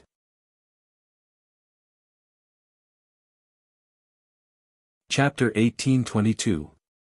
When Gu Xingyin returned to the dormitory, she was met with Song Wanwan's gossipy gaze. Song Wanwan looked at her suggestively. Aren't you going to tell me something? Gu Xingyin looked at her calmly and nodded. We're together. Song Wanwan. She was just gossiping. She never expected to find out about something so important. She looked at Gu Xingyin with excitement. When did this happen? It's really too shocking. She never thought that her roommate would really pluck Mr. Guan, the untouchable flower. Gu Xingyin still looked calm. Just now. Song Wanwan reacted immediately. Just now. Did Teacher Guan just confess to you? Gu Xingyin nodded. Song Wanwan opened her mouth. She had a long list of questions. However, Gu Xingyin beat her to it and said, if you want to ask me how he confessed, how I agreed to it, and what we did together, please keep your mouth shut. Song Wanwan, how ruthless. These were the questions she wanted to ask the most. In the end, Gu Xingyin gave a brief account of what happened under Song Wanwan's pestering. Knowing that Guan Hanting had resigned because of Gu Xingyin, Song Wanwan's eyes were practically sparkling. She rested her chin on her hands and said with a fascinated expression, a man like Mr. Guan is the perfect Prince Charming in my heart. She then realized the relationship between her best friend and her Prince Charming. She quickly added, don't worry, Meng Meng. I only admire my Prince Charming. I don't covet him at all. Gu Xingyin smiled and rolled her eyes at her. She did not say a word. Just like that, the days passed quietly. 2 months later, just as Gu Xingyin was about to welcome the long break of the semester, she received news that Zhao Li had a miscarriage. It was said that she had accidentally been frightened by a stray dog that had somehow snuck in while she was out for a walk. She was already at an advanced age and her pregnancy was not stable. With the scare, she saw red that night. In the end, it was not saved. Zhao Li was disappointed, but Deng Yuanlin was even more disappointed than her. He had high hopes for this child too. Deng Yuanlin blamed Zhao Li for the miscarriage of the child. He was no longer willing to see her and spent every night in the gentle village outside. 2 years later. Gu Xingyin heard the news of the Deng Group's master and his wife's divorce. Probably because she lost her child and was hated by her husband, Deng Yuanlin could no longer tolerate Zhao Li's increasingly violent temper. Even at this time, Deng Huijun was still in the United States. This showed how ruthless this father was, a heartless father. Just as Zhao Li had expected, the property she got from the divorce was far from what she should have. She filed to court. However, since a man like Deng Yuanlin dared to ask for a divorce, he was naturally prepared. In the end, Zhao Li could only leave the Deng family with a small amount of compensation. It wasn't until more than a month later that Deng Huijun, who was far away in the US, received news of her parents' divorce. As for her, she was awarded to her mother. Was her she with his ability, if he wanted a daughter, he would never let her be given to his wife. He just did not want to raise such a burden. Gu Xingyin turned off the news on her phone and no longer looked at it. Meng Meng. Someone called her not far away. Gu Xingyin responded and walked toward the person. She took his hand in hers. Guan Hanting. The other person's voice was a little confused. Meng Meng rarely called him so seriously. I love you.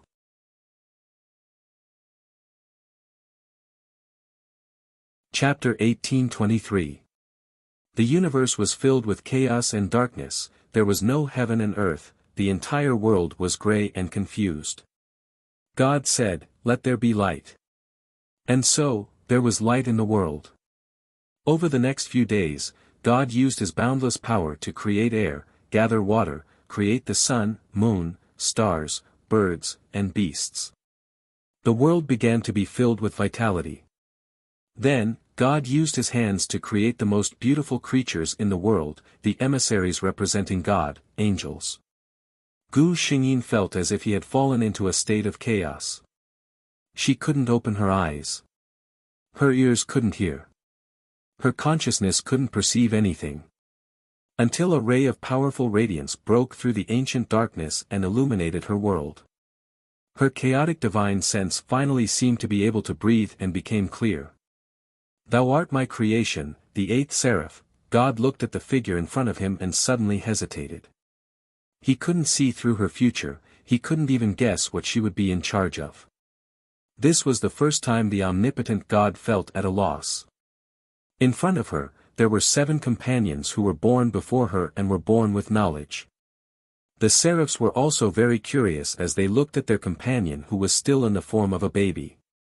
The newly born angels all understood everything.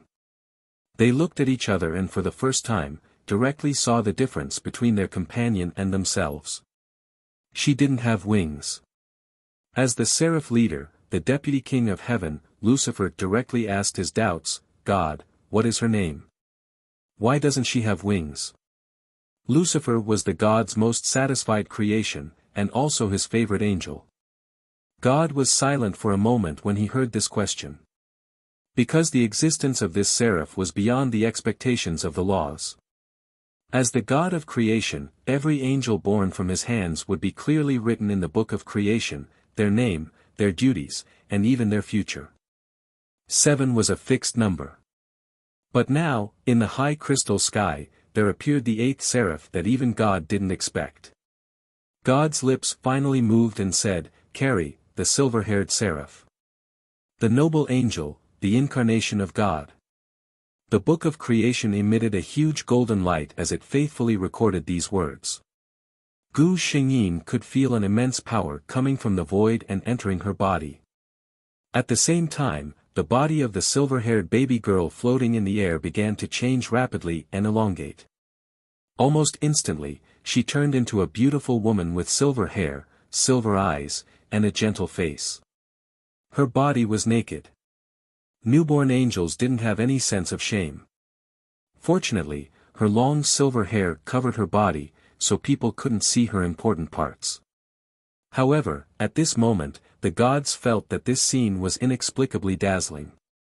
His cold voice rang out in the minds of all the angels, You are my emissaries. You should set an example for all living beings. You must not be naked. As soon as he finished speaking, a golden light flashed on all the angels, and a layer of soft white robes appeared on them. Gu Xingyin lowered her head to look at herself. She looked at the God in front of her, who was shrouded in blinding holy light. Suddenly, she smiled and threw herself at him. Even the divinity himself couldn't react in time. Because no angel would dare to do such a rude thing to him.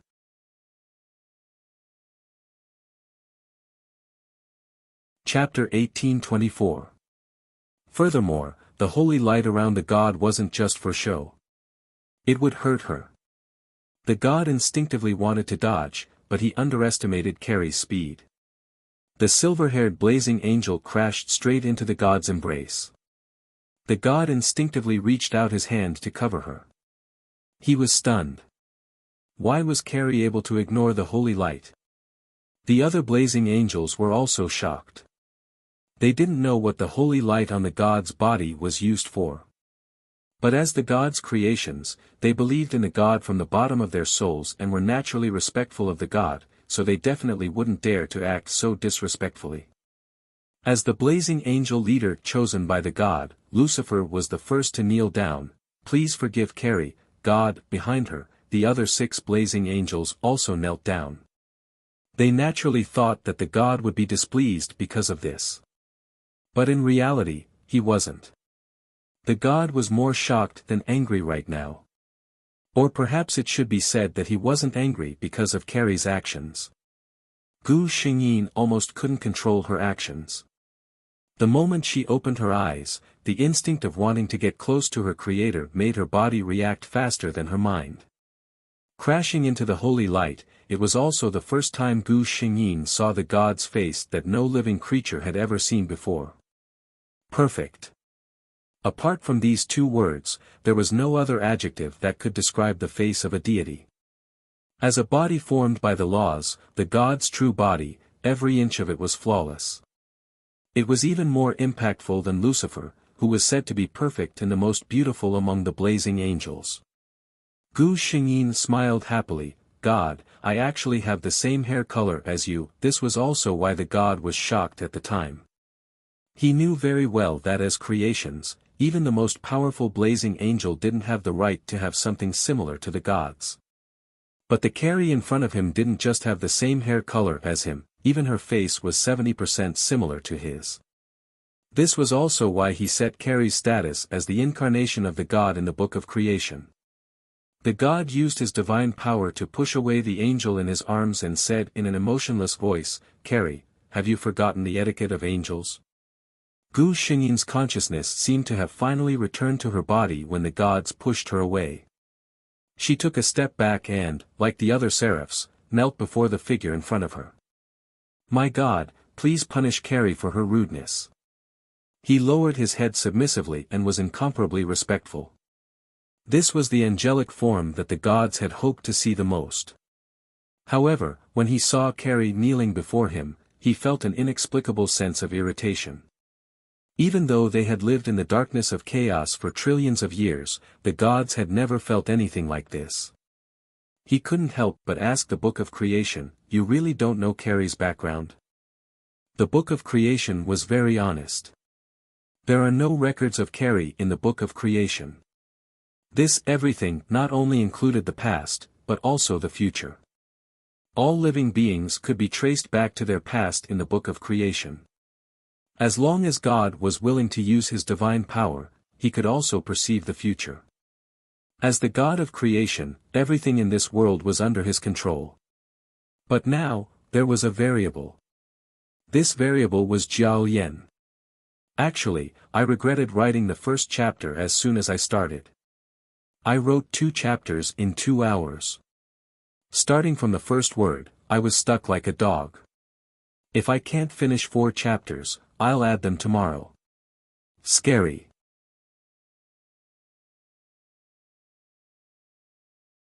Chapter 1825.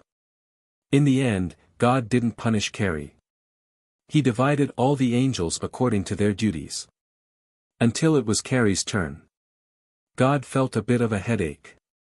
He didn't know what to do with Carrie. Ever since the other angels were born, the laws had already stated their duties, but Carrie didn't. He thought for a bit, then finally spoke, "Carrie, stay by my side for now." As soon as he said that, the angels were shocked again. Staying by God's side meant that they would have to stay in the crystal heaven where God resided. The crystal heaven was one of the places with the densest Holy Spirit power in heaven, as well as the place where the pressure of heaven was the strongest. The blazing angels were barely able to stay here, but if a cherub below the blazing angel level were to appear in the future, they wouldn't even be able to stay here. With their strength, they wouldn't be able to withstand the might of the crystal heaven. Angels were divided into 3 levels: upper angels, middle angels, and lower angels. Among them, the upper angels were blazing angels, cherubs, and thrones. Middle angels were Lord angels, virtue angels, and ability angels. Lower angels were authority angels, archangels, and normal angels. The 8 blazing angels, including Carrie, were the most honorable highnesses in the entire heaven other than the gods. Even if the blazing angels weren't affected by the crystal heavens might for a short period of time, from what God said, Carrie wouldn't be staying in the crystal heaven for a short period of time. If that was the case, Gabriel, who also had a female appearance, looked at Carrie with a bit of worry. Gu Xingyin didn't understand the worry of her compatriots at all. In fact, when she heard this news, she felt like a flower had bloomed in her heart.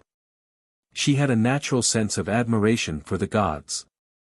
To be able to get closer to God was the happiest thing in the world for Carrie. As for the crystal heaven's holy light that made all blazing angels feel threatened, Carrie didn't notice anything wrong with it.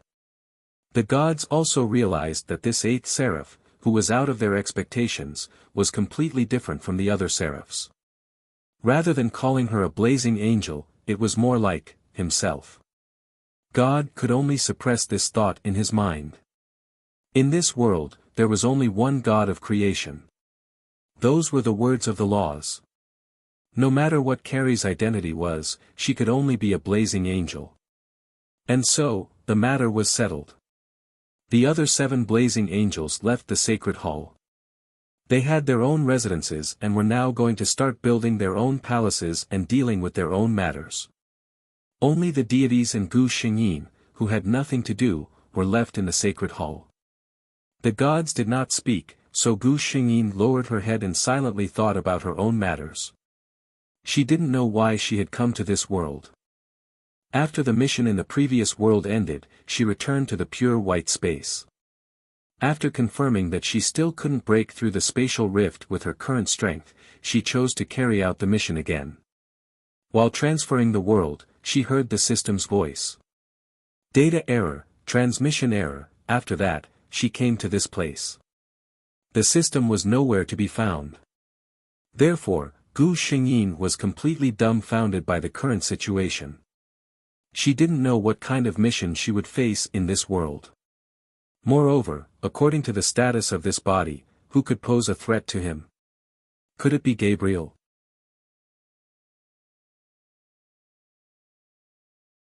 Chapter 1826. Carrie, the god sitting on the divine throne, suddenly spoke. Gu Xingyin raised her head when she heard that. Her gaze uncontrollably fell on the indescribable holy light. She was the only one in this world who had seen the god's face through the holy light. As if she was bewitched, Gu Xingyin walked towards the divine throne step by step. This behavior was close to being rude again. However, the god on the divine throne did not react at all. Gu Xingyin walked step by step to the front of the divine throne, then knelt down close to the god. She had an uncontrollable admiration and yearning for the god who created her. Gu Xingyin gently leaned her head on the god's knee. From her angle, she could only see the bright golden light. "My God," she shouted in a low voice. She didn't have any accessories on her head.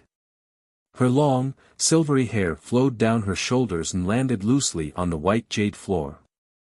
At this time, Carrie did not have the slightest majesty and nobility of a seraph. She was completely like a child who was acting coquettishly in front of the person she liked to be close to the most. In terms of age, Carrie, who was just born today, was indeed a child. The god's eyes trembled. Finally, he gently raised his hand and stroked the top of Gu Xingyin's head. He softly reprimanded, "As a seraph, how can you show such a weak appearance?" Gu Xingyin could hear that there was not much blame in the god's voice. She couldn't help but raise her head and rub the god's hand that had not left yet. Her pure silver eyes were full of smiles. Carrie will only act coquettishly in front of the god.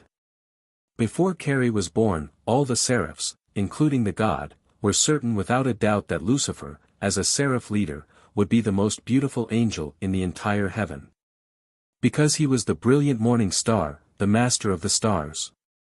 He was the seraph that the god created with the greatest patience and energy, the closest to himself. He even had the title, Phil, that the god personally gave him. The other blazing angels that were born later also proved this point. Be it in terms of appearance or power, no blazing angel could compare to Lucifer. That was until Carrie appeared. Looking at the silver-haired, silver-eyed fellow who was completely different from them and had no wings, all of the blazing angels fell into confusion and silence. Her appearance was comparable to Lucifer's unparalleled beauty. Her strength was something that no blazing angel could see through. She did not have the 6 wings that symbolized the noble status of a blazing angel. Carrie was an extremely mysterious existence in the hearts of all angels. However, the gods had personally admitted that she was a blazing angel. The seraphs did not doubt the words of their god at all. They completely acknowledged that Carrie was one of them. Actually, even the gods themselves were not clear about this. In this world, Carrie was the first existence that he couldn't control. After all, it was his creation. Looking at the blazing angel lying on his knees, a rare trace of pity flashed through God's heart that had never wavered before. Carrie, the great cathedral that I live in is not suitable for a blazing angel to live in. Build your own palace outside the great cathedral. Yes, my God. Gu Xingyin lowered her head and listened to the order. Seeing Carrie's figure disappear from the great cathedral, the god supported his forehead with one hand and began to think about how to arrange Carrie in the future.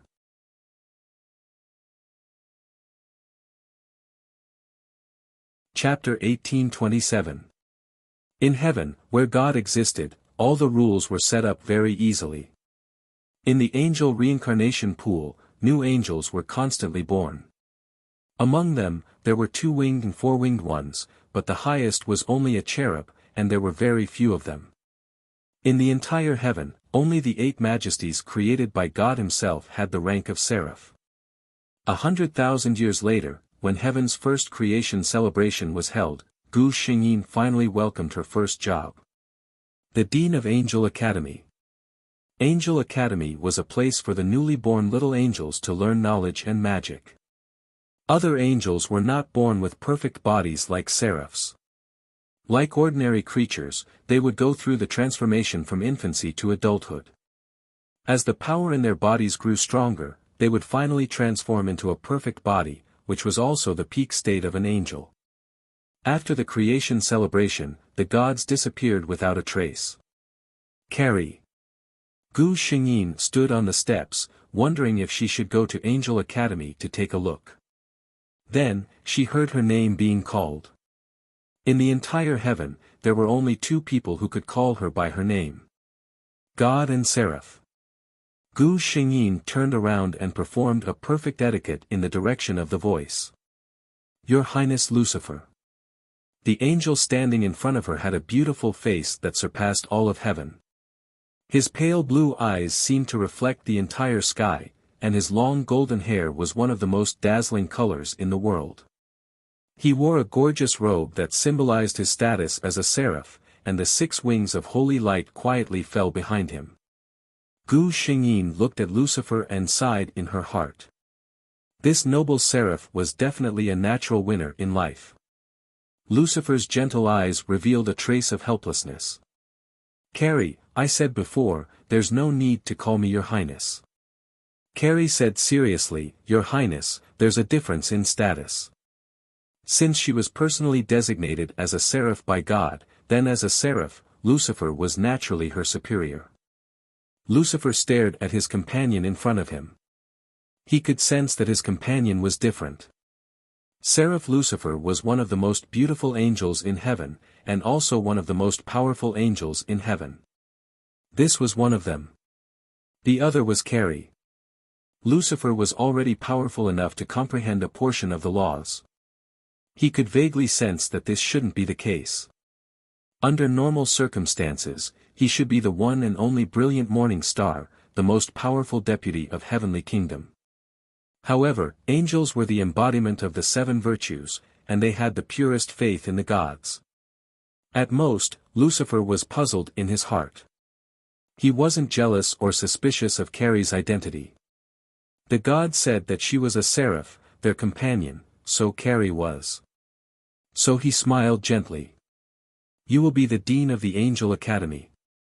Carrie, you haven't been to the Angel Academy yet, right? Let me show you. Gu Xingyin smiled and thanked him. Thank you, Your Highness Lucifer. Not far away, the other seraphs and angels were looking at the 2 seraphs on the steps closest to the throne. Gabriel, who was the only female among the seraphs, sighed and said, Every time I see His Highness Lucifer and His Highness Carrie standing together, it's a pleasure.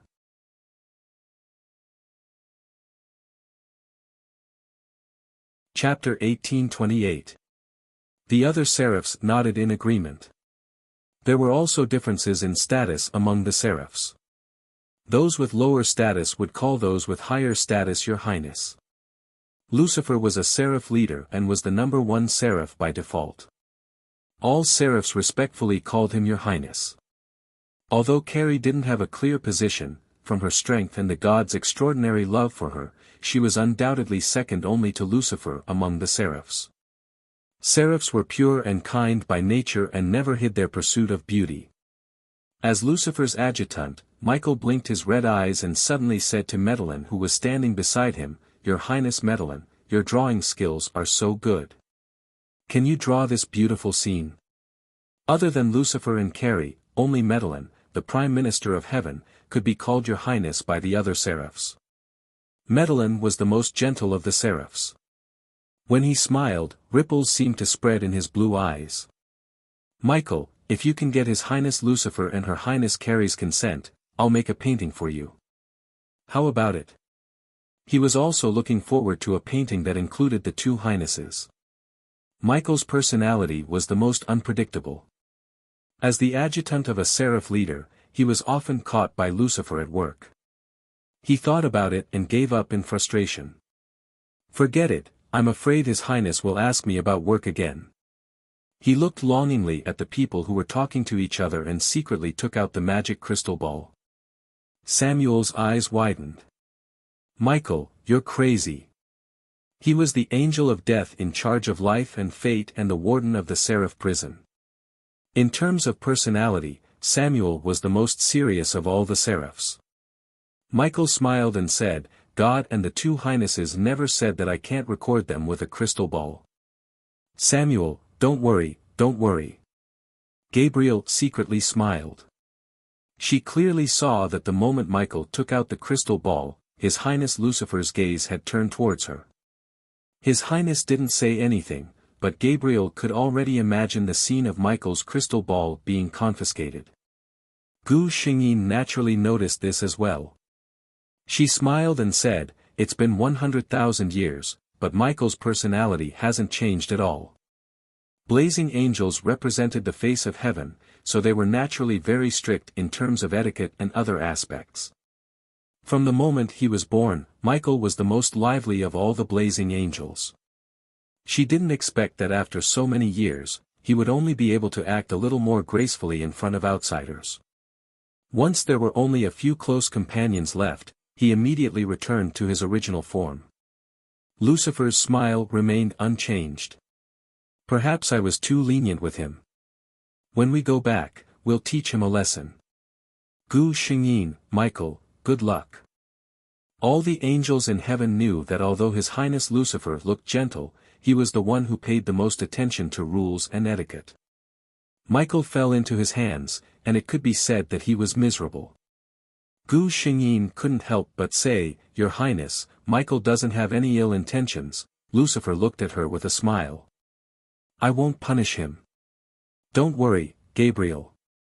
I'm just teaching him the etiquette that needs to be practiced. Gu Xingyin couldn't help but sympathize with Michael.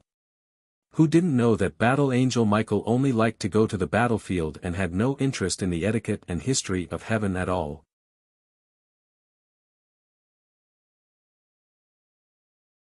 Chapter 1829. The two walked towards Angel Academy. The creation celebration was held in Jupiter, second only to the seventh crystal heaven. Because most of the Angel Academy were little angels who had just been born from the angel reincarnation pool, their bodies couldn't withstand too much pressure, so it was located in the lunar heaven, the furthest from the crystal heaven. The two directly entered the lunar heaven through the teleportation array in the crystal heaven. The lunar heaven was generally a place where the lower three levels of angels lived. These angels were rarely seen even in the past, let alone the noble seraph highness. Along the way, Gu Xingyin kept hearing all kinds of exclamations, and angels kept bowing to the two of them. The fanaticism in the eyes of the angels made her a little speechless. Lucifer smiled and turned his head. Not used to it? Without waiting for Gu Xingyin's reply, he continued, You've lived in the crystal sky for a long time and rarely appeared in front of other angels in the past 100,000 years, especially the angels of the Luna. They've almost never seen you. He thought for a moment and said, when you become the Dean of Angel Academy, you will come here every day. You will soon get used to it. Gu Xingyin looked at him and was completely used to it. Some of the bolder angels would come up with red faces and give Lucifer a bouquet of flowers. Such angels were not rare. Gu Xingyin looked at their excited expressions and realized for the first time what kind of status Lucifer, as a seraph leader, had among the ordinary angels. No wonder when she chatted with the other seraphs, everyone said that Lucifer was the most popular and respected angel in the entire heaven. Lucifer turned his head and saw Gu Xingyin's amazed expression. He couldn't help but laugh.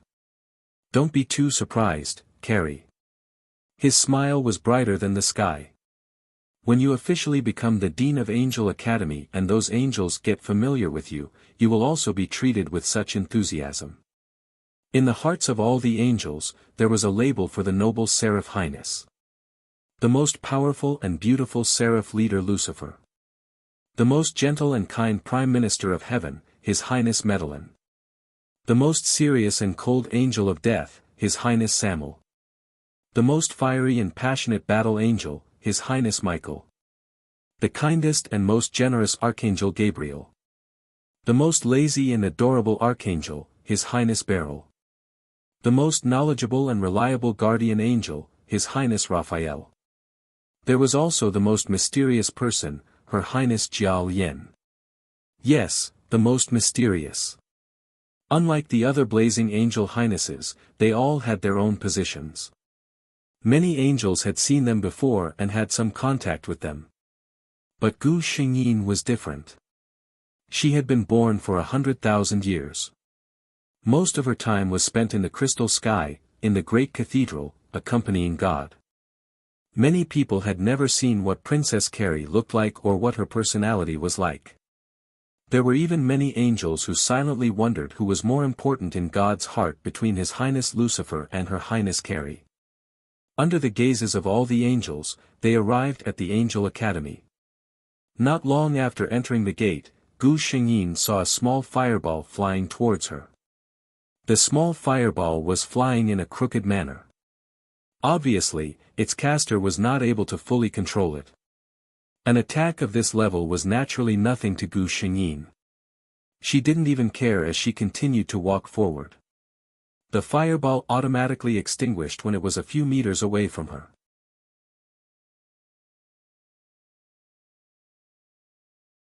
Chapter 1830. Gu Xingyin and Lucifer didn't have much of a reaction. On the other side, the teacher who was teaching the little angels basic magic was scared out of his wits. He quickly walked in front of the two blazing angels. Greetings, Your Highness Lucifer. Greetings. He looked at Gu Xingyin's face and froze for a moment. He suddenly realized that he didn't know this person whose appearance was comparable to His Highness Lucifer's. Lucifer opened his mouth and said, "This is Carrie, the new Dean of the Angel Academy." The angel hurriedly bowed to Gu Xingyin. Although ordinary angels like them didn't have the chance to see Carrie, the name of Blazing Angel Carrie was firmly engraved in their hearts. Gu Xingyin, on the other hand, looked at the little angel beside the angel. This little guy was clearly still very young. His 4 small wings hung softly behind his back. Soft golden curly hair piled on top of his head. His clear blue eyes were staring at her without blinking. Really cute. She thought to herself, and a natural smile appeared on her face. Little guy, what's your name? When the little angel heard Gu Xingyin talking to him, his face immediately showed a happy expression. The white wings on his back spread open and his whole body flew up in a crooked manner. However, their shaky appearance made the teacher very worried. This batch of newborn angels hadn't even started flying lessons yet. But when the teacher saw that the 2 noble highnesses were looking at the little angel, he relaxed. With the 2 highnesses here, they wouldn't let anything happen to the little angel, right? The angel teacher's worry didn't appear. The little angel flew in a crooked manner. Although it wasn't very beautiful, he still flew to a height that was parallel to Gu Xingyin's line of sight. Then, he tentatively reached out his hand toward Gu Xingyin. He didn't know if this beautiful highness was willing to let him touch her. Gu Xingyin's response was to open her arms. The little angel's nervous expression instantly disappeared. Then, he fell from the sky. Because he was too happy, he forgot how to fly. But he didn't fall on the grass. Instead, he fell into a soft embrace. "Little guy, you have to be careful next time." The little angel raised her head and looked into the pair of silver eyes. He was stunned. What a beautiful highness. The angel teacher saw this scene and was both surprised and envious. He was envious that the little angel could actually be so close to her highness blazing angel. Lucifer was also clearly very surprised. He didn't think that Carrie would like the little angel so much. Seraphs were different from other angels, so even someone as gentle as Medellin had never hugged a little angel in public. He subconsciously wanted to stop her. He felt that this would affect Carrie's prestige in the eyes of the angels. But when he looked up and saw Gu Xingyin smile, Lucifer swallowed his words. Carrie seemed to be really happy. In the end, Lucifer just smiled and said, "Since Carrie likes little angels so much, it seems like the position of Dean of the Angel Academy suits you very well." Gu Xingyin narrowed his eyes and did not hide his fondness for the little angels. They are really cute. In the crystal sky high up in the sky. God subconsciously called Carrie, but didn't get a response. Only then did he realize that she didn't come back with him. For some reason, God felt a little uncomfortable. In the past 100,000 years, he was used to having Carrie by his side. 4 Watch. 6 Watch at night. See you later.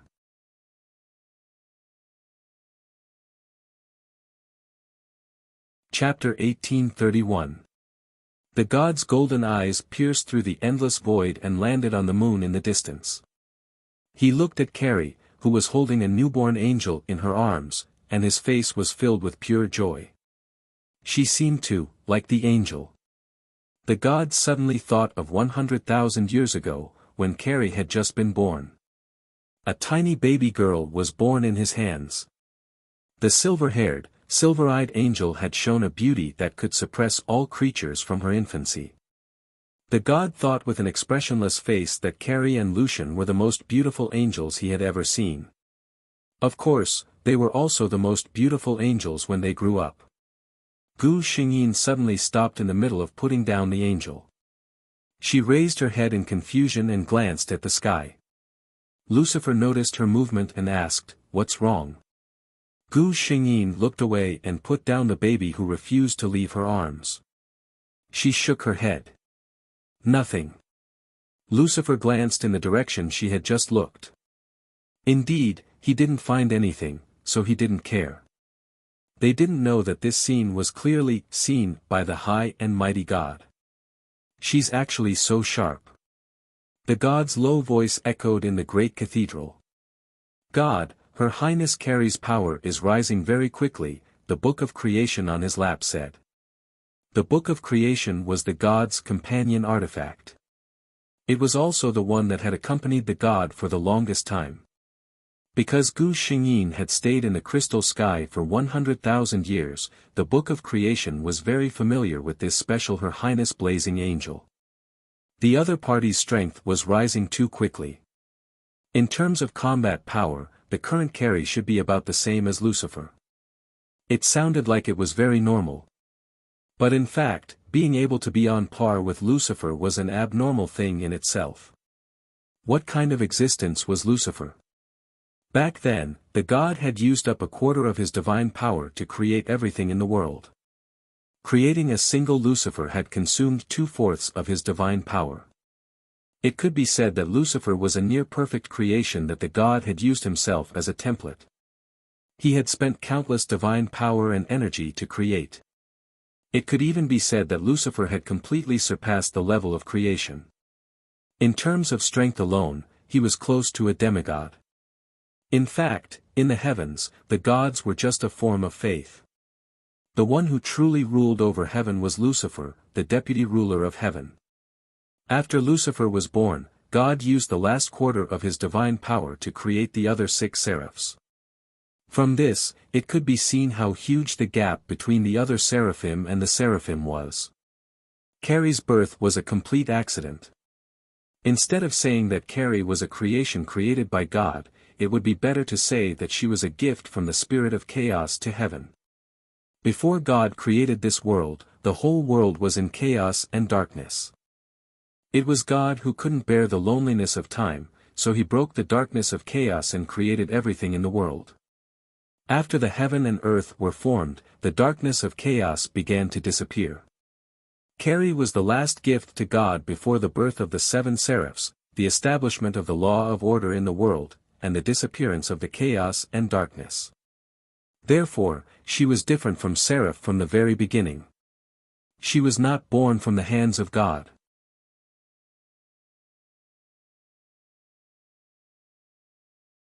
Chapter 1832. At that time, the gods had allowed her to live in the crystal sky for a long time because they wanted to observe her better. But after 100,000 years, the gods had confirmed it. Carrie was no different from the other seraphs. She had the same pure mind, loved the light, and had a firm faith in the gods. The gods were finally relieved and began to hand over the matters of heaven to Carrie. On this side, Gu Xingyin followed Lucifer all the way to the office area of Angel Academy. The angel in charge had already received the news and was excitedly waiting for the arrival of the new dean. These angels did not have the slightest bit of jealousy at being robbed of their power. On the contrary, they were very excited that a Seraph Highness had come to be their dean. What a great honor it was to be able to work under Her Highness Carrie. Lucifer took Gu Xingyin to familiarize herself with the environment of Angel Academy before leaving. Gu Xingyin was very grateful for this. As a seraph leader, Lucifer had to deal with many things every day. Under such circumstances, he took the time to accompany her. He was simply a good colleague in heaven. There was no night in heaven. The angels' work and rest time were strictly calculated according to the hourglass. Gu Xingyin stayed at Angel Academy for an entire day. After that, she discovered that there were actually several vice deans in Angel Academy.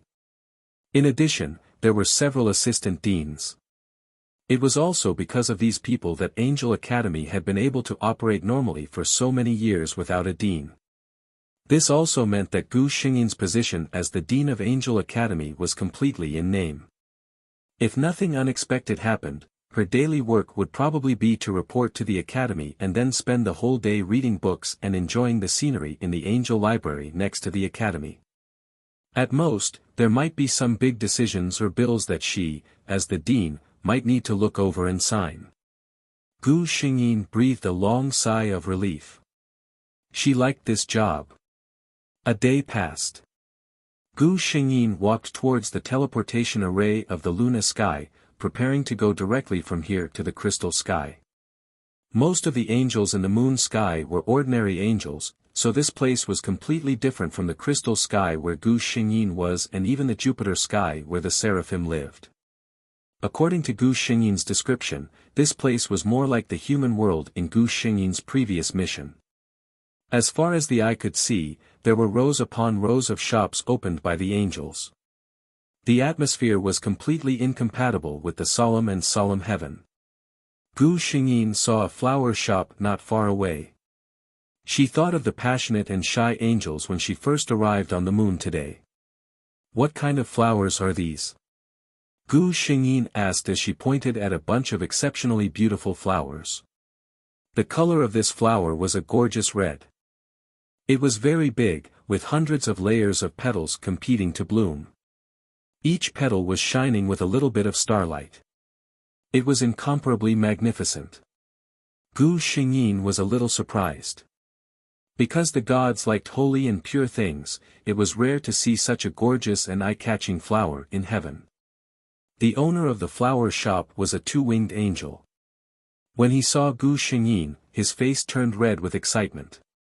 "Your Highness, this is the holy flower of the elves from the mortal world, the elven flower." Elven flower? No wonder. Gu Xingyin instantly reacted. She had read in the classics that the holy flower of the elves was one of the most beautiful flowers in the world. It was also a treasure of the elves and was strictly forbidden from being picked by outsiders. Then there was a problem. Gu Xingyin stared at the shop owner. The holy flower of the elves is not allowed to be picked by outsiders. Where did you get this?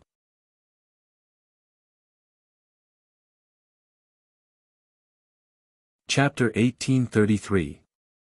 High-level angels naturally had a strong level suppression for low-level angels. At this moment, Gu Xingyin just put away the smile on her face. She didn't do anything, but it was enough to make the angel pale. Facing Gu Xingyin's questioning, the angel didn't dare to hide anything. This flower shop is Her Highness Gabriel's property. I'm just an employee, so it was Gabriel. Gabriel had a generous and forthright personality, and he had friends almost everywhere. It was said that the Light Elf King of the Elves had a good personal relationship with her. If it was Gabriel, it was reasonable that she could get the elven flower. Her expression softened. Don't be afraid. I don't mean to punish you. She pointed at the delicately packaged elven flower and asked, how many crystal coins does this cost? The angel quickly shook her head. If you like it, Princess Gabriel, you can take it. Gu Xingyin frowned slightly. What's the reason? I don't want to take advantage of this. The angel smiled and said, you don't know. Her Highness Gabriel said a long time ago that in the places under her jurisdiction, as long as His Highness Lucifer and Princess Gabriel come to shop, it will be free. I don't dare to disobey her orders. Gu Xingyin raised her eyebrows. What's the reason? The angel quickly shook her head and said that she didn't know. Seeing this, Gu Xingyin didn't ask anymore. She picked up the elven flower and left. He would thank Gabriel when the time came. The angel heaved a sigh of relief when he saw her figure disappear into the teleportation array. At that time, Her Highness Gabriel had said, it's already a great honor for beauties like His Highness Lucifer and Her Highness Gabriel to buy my things. However, the angel didn't dare to say this in front of Gu Xingyin. Therefore, the noble, beautiful, and generous Archangel Gabriel in heaven was actually a complete beauty lover. The moment Gu Xingyin returned to the crystal sky, God sensed it. Deity looked at Carrie out of habit. At first glance, he saw the bouquet in Gu Xingyin's hand. Because the attribute of the gods was light, the gods' favorite colors were white and gold, which were the purest colors of light in the world.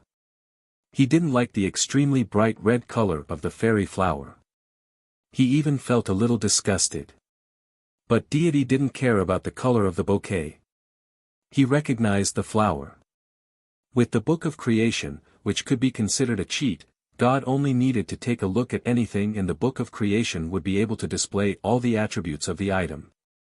Of course, there was one exception, and that was Carrie. The god's gaze fell on the last row of words. The holy flower of the elves is also a flower of love. An adult elf will pluck this flower and give it to the person he or she likes. If the other party accepts it, it means that the other party has accepted his or her feelings. A flame of anger rose in Deity's heart. Who gave this to Carrie? There was no room for selfish desires in heaven. Who was it that dared to disobey his orders so blatantly? As the center of the crystal sky, the god was in a bad mood. The Holy Spirit power of the entire crystal sky started to stir. Gu Xingyin, who had accompanied the god for 100,000 years, immediately noticed this. Who made the god unhappy? 7th update. 3rd update. See you later. Moi see the baby here. After reading the article, remember to vote for Gao Lingji.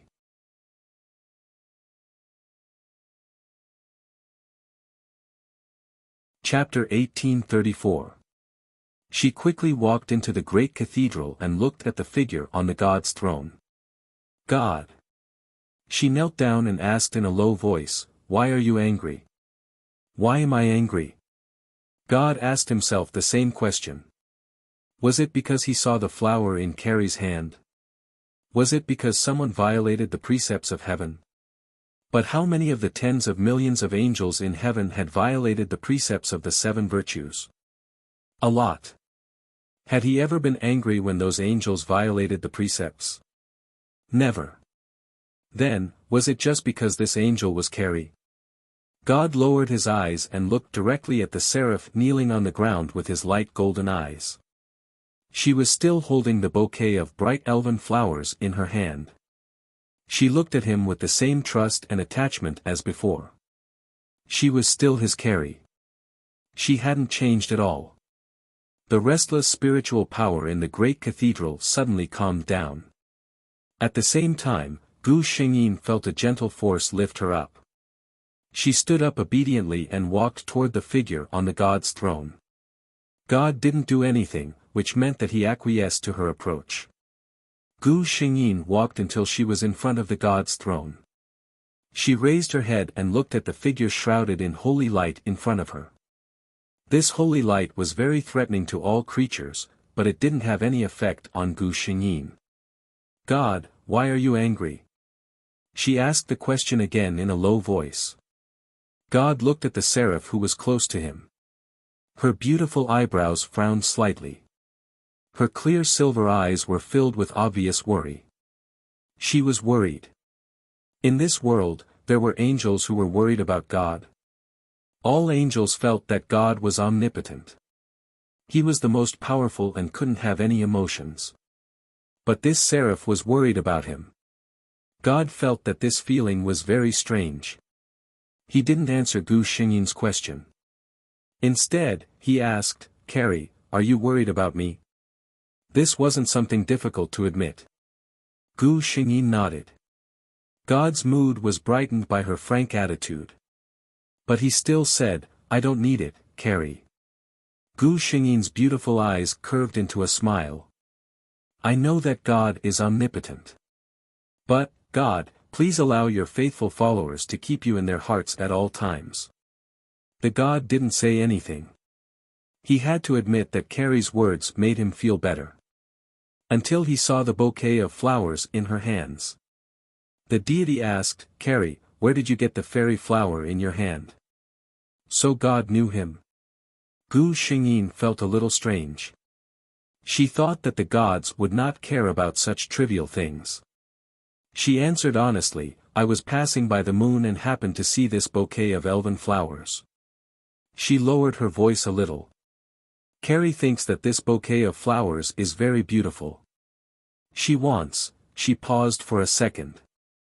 Then, as if she had mustered up some kind of courage, she looked directly at the god under the holy light and said, I want to give it to God. Deity was shocked. Gu Xingyin's voice was somewhat strange, but it was concealed within the cold tone of his voice. Gu Xingyin didn't notice it. You said, you want to give it to me? Gu Xingyin was a little shy, but she still nodded. In her mind, deities deserved the best. But she didn't expect that after she nodded, the god sitting on the throne didn't speak for a long time. Gu Xingyin asked uneasily, God, you don't like it?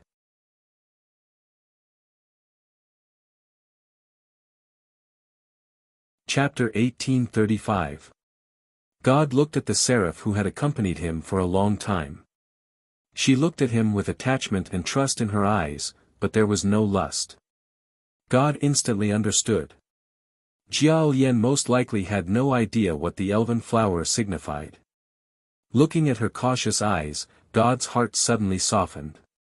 He stretched out his hand and received the bouquet of beautiful elven flowers. God actually didn't like this color. But he said, if it's beautiful, Carrie, I like it very much. He shouldn't have accepted it. God knew that what he should have done was to reject Carrie's words and tell her what the fairy flowers meant. This was the most suitable method, but Carrie would definitely be disappointed. God decided to pretend that he didn't know the use of the fairy flowers and just treated it as an ordinary gift. Gu Xingyin accompanied God for a while and left the great cathedral. Gu Xingyin put the flowers in a crystal vase not far from the god's throne. That place, before this, had always been filled with the holy light flower of heaven. After a long silence, the Book of Creation's voice sounded. God, your attitude towards Her Highness Kalia has already surpassed that of ordinary creations. The Book of Creation didn't say one more thing. God's attitude toward Carrie had even surpassed that of His Highness Lucifer. In response to the Book of Creation's words, God looked down and said, Carrie wasn't an ordinary creation. Hearing God's answer, the Book of Creation looked at God worriedly.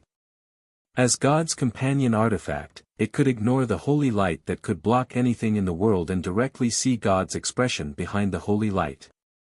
But God's face was the same for thousands of years. There was only that layer of eternal indifference. The Book of Creation couldn't detect God's thoughts. It could only sigh faintly and fall back onto God's lap as if it had become an ordinary book. God looked down and closed it. He also closed his eyes and began to rest. When they had nothing to do, the God and the divine artifact would pass the time in silence. Gu Xingyin returned to her palace. She didn't notice the conflict between God and the Book of Creation at all. The days in heaven were always so beautiful and peaceful. Sometimes, Gu Xingyin felt that there was no difference between living like this for 10,000 years and 1 year. If there had to be a difference, it was because of the position of Dean of the Angel Academy. This mysterious seraph was finally recognized by more angels. Countless little angels were born from the angelic resurrection pool and sent to Angel Academy. They grew up and became subordinates of the 7 blazing angels. Some joined the Angel Corps, and some chose to become teachers of Angel Academy. When another creation celebration arrived, Her Highness Carrie's reputation in heaven was already close to that of the brilliant morning star, His Highness Lucifer. Gu Xingyin had a feeling that something big was going to happen. Her hunch was very accurate.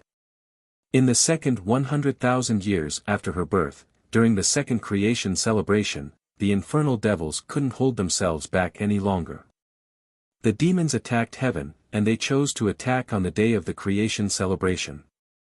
The provocation was self-evident. God was not the only one who was enraged.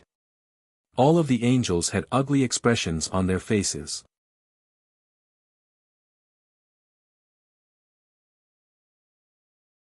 Chapter 1836. All creatures in the world knew that God loved light and hated darkness. And the demons born in the darkness were the creatures that God hated the most. Hell was a place where God's radiance would never cover. However, such actions in hell were naturally not worthy of God's intervention. As the deputy of heaven and the commander-in-chief of the Angel Corps, Lucifer issued countless orders with a cold face. Gabriel led the Archangel Corps, Burial led the Archangel Corps, and Michael led the Archangel Corps. They set off directly from the teleportation array on the moon and fought with the demons on the spot. As the commander-in-chief, Lucifer naturally had to go to the battlefield, but he usually did not take action. Instead, he stood on the side of the Angel Corps. Michael once joked that as long as His Highness Lucifer stood in the Angel Corps, the combat power of the entire Angel Corps would increase by more than 3 levels. Although it was an exaggeration, Lucifer's influence in the entire Angel Corps could be imagined. Out of curiosity, Gu Xingyin took the initiative to follow behind Lucifer. She also wanted to see what the demons who dared to challenge heaven looked like. Then, Gu Xingyin fell silent. With such trash, they actually dared to challenge heaven? Looking at the so-called Demon King, who was almost suppressed by the Angel Corps and forced to flee by Michael's sword of judgment, Gu Xingyin deeply felt that Lucifer actually sent out 3 Angel Corps. It was simply an insult to the combat power of the Angel Corps. As if sensing her thoughts, Lucifer smiled. Do you think the other party is too weak? Gu Xingyin nodded honestly.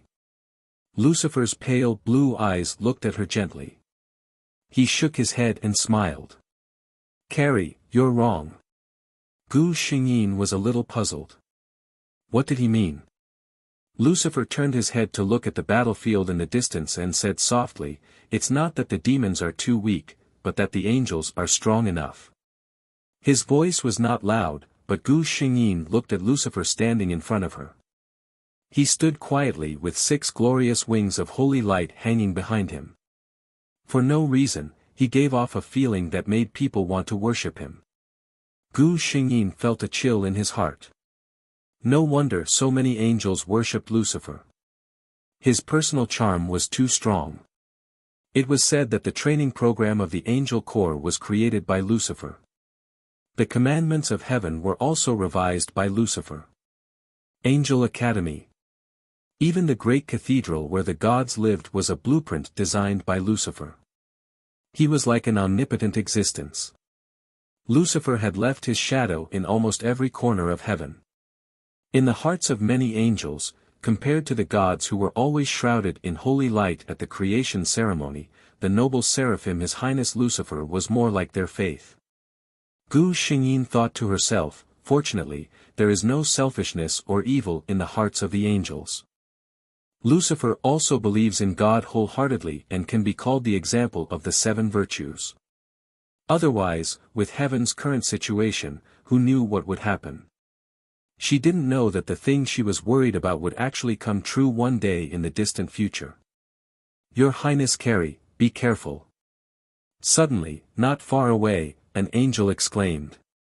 Gu Xingyin felt a strong wind coming from behind. That strong wind contained an aura that Gu Xingyin hated very much. The power of darkness.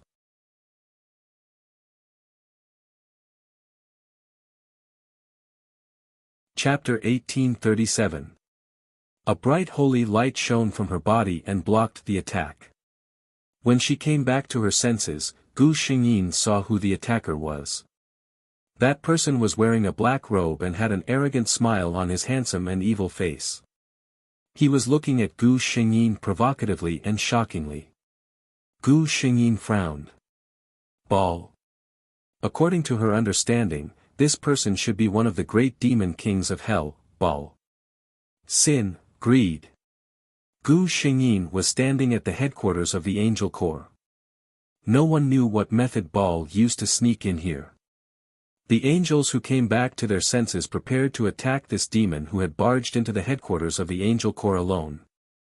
However, they were stopped by Gu Xingyin. Don't do it. Let me do it. She said loudly. Baal smirked. I was curious. What kind of person is the seraph in heaven who has never shown her face? He looked at Gu Xingyin from head to toe and said teasingly, let's not talk about her strength for now. With this appearance, she is even more seductive than the top witches in hell. Clearly, Baal's ability to draw aggro was almost maxed out. He did not restrain his words. Almost all the angels who heard this were unable to restrain their anger. In the hearts of the angels, Her Highness the Seraph was the noblest existence in heaven. How could she be insulted by such a demon? Even Lucifer's expression turned cold. Gu Xingyin, on the other hand, seemed to be the calmest one. She was not angry at Baal's words at all. Hearing Baal's words that were almost malicious, Gu Xingyin only smiled faintly and said loudly, I will soon let you know that the identity of a seraph is not obtained by relying on one's face. As she spoke, she rose into the sky. Baal's eyes flashed with fighting spirit and he also rose into the sky. Gu Xingyin did not want the aftermath of the battle to affect the Angel Corps. On the other hand, Bar didn't want to have to pay attention to the angels' sneak attacks while he was in battle. Holy light flashed in Gu Xingyin's hand, and a pure white sword of light formed from the power of living beings appeared in her hand. Seeing her like this, Baal still had the mood to talk. Why aren't you like those angels? You don't even have wings. Before he could finish his words, he retreated quickly and narrowly dodged a sword ray from his opponent. Gu Xingyin looked at him indifferently. Instead of worrying about this, why don't you think about how to survive from my hands later? How arrogant. Bar's eyes lit up. He liked this kind of arrogant personality. Especially when the other party had a face that suited his taste. He teased, so confident. The beauty's name is Carrie, right? Why don't we make a bet? If I win, Carrie will fall into hell and become my demon queen. What do you think? Gu Xingyin curled her lips into a smile. Her answer was a sword light that could split the moon's sky. Lady Carrie's strength, Gabriel had unknowingly stopped fighting and turned to stand beside Lucifer. They looked up at the battle in the sky together. No, rather than a battle, it was a one-sided beating. Baal, who was known as the #1 demon king of hell, Baal self-proclaimed, was completely suppressed by Carrie. He could not fight back at all.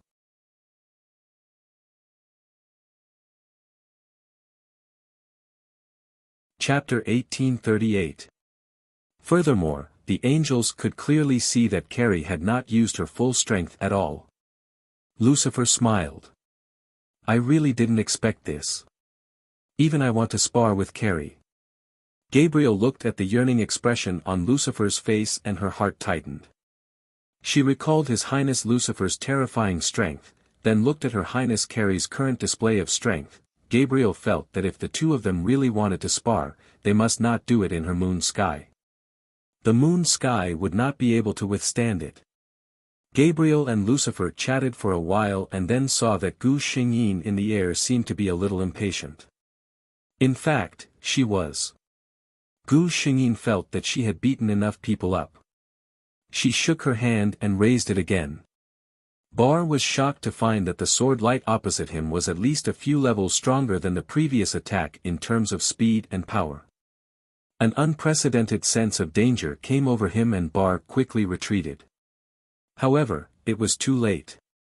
The demons who were fighting with the angel army suddenly realized that something had fallen from the sky and smashed a deep hole in the ground. The angels and demons retreated one after another until the dust settled again.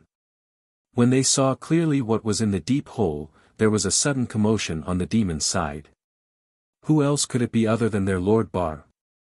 He was wearing a flashy black robe, and his handsome face was covered in dust. He also had 2 horns on his head.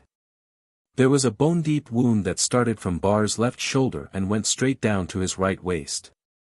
Judging from the depth of the wound, if Bar had retreated a little slower, he would have been cut in half by Gu Xingyin's sword. An ordinary human or demon would have died from such a wound. However, Bar was a king-level demon after all. At this moment, he could only grit his teeth and suck in cold air. In a moment of carelessness, he met Gu Xingyin's cold eyes in midair, and he couldn't help but shudder. He would never forget that intense feeling of brushing shoulders with death. Of course, he was also traumatized by Gu Xingyin, who made him feel this way. As expected, the angels of heaven, were their looks equal to their strength? Bar thought as he grimaced. Gu Xingyin landed beside Lucifer under the admiring gazes of the angels. At that time, she really wanted to give Bar another stab. Letting a tiger return to the mountain was not her style.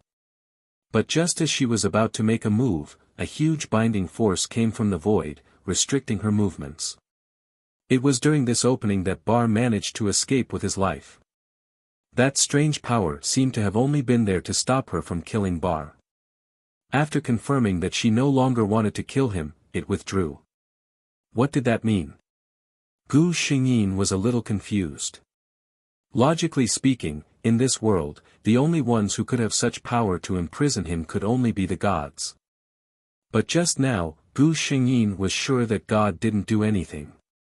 What kind of existence was secretly protecting the demons? For the first time, Gu Xingyin understood why the difference between heaven and hell was so big, but the king-level demons of hell had never had an accident. Lucifer looked at her expression and suddenly asked, "Did you notice it too, Carrie?" You're tuning into the Han Li's Wuxia Adventures YouTube channel. We're so grateful for your support and don't forget to subscribe to join us on this incredible journey through captivating stories. Your generosity through donations truly makes a world of difference, as it's the primary source of revenue that allows me to expand and enhance this channel for you. Thank you from the bottom of my heart for being a part of this adventure.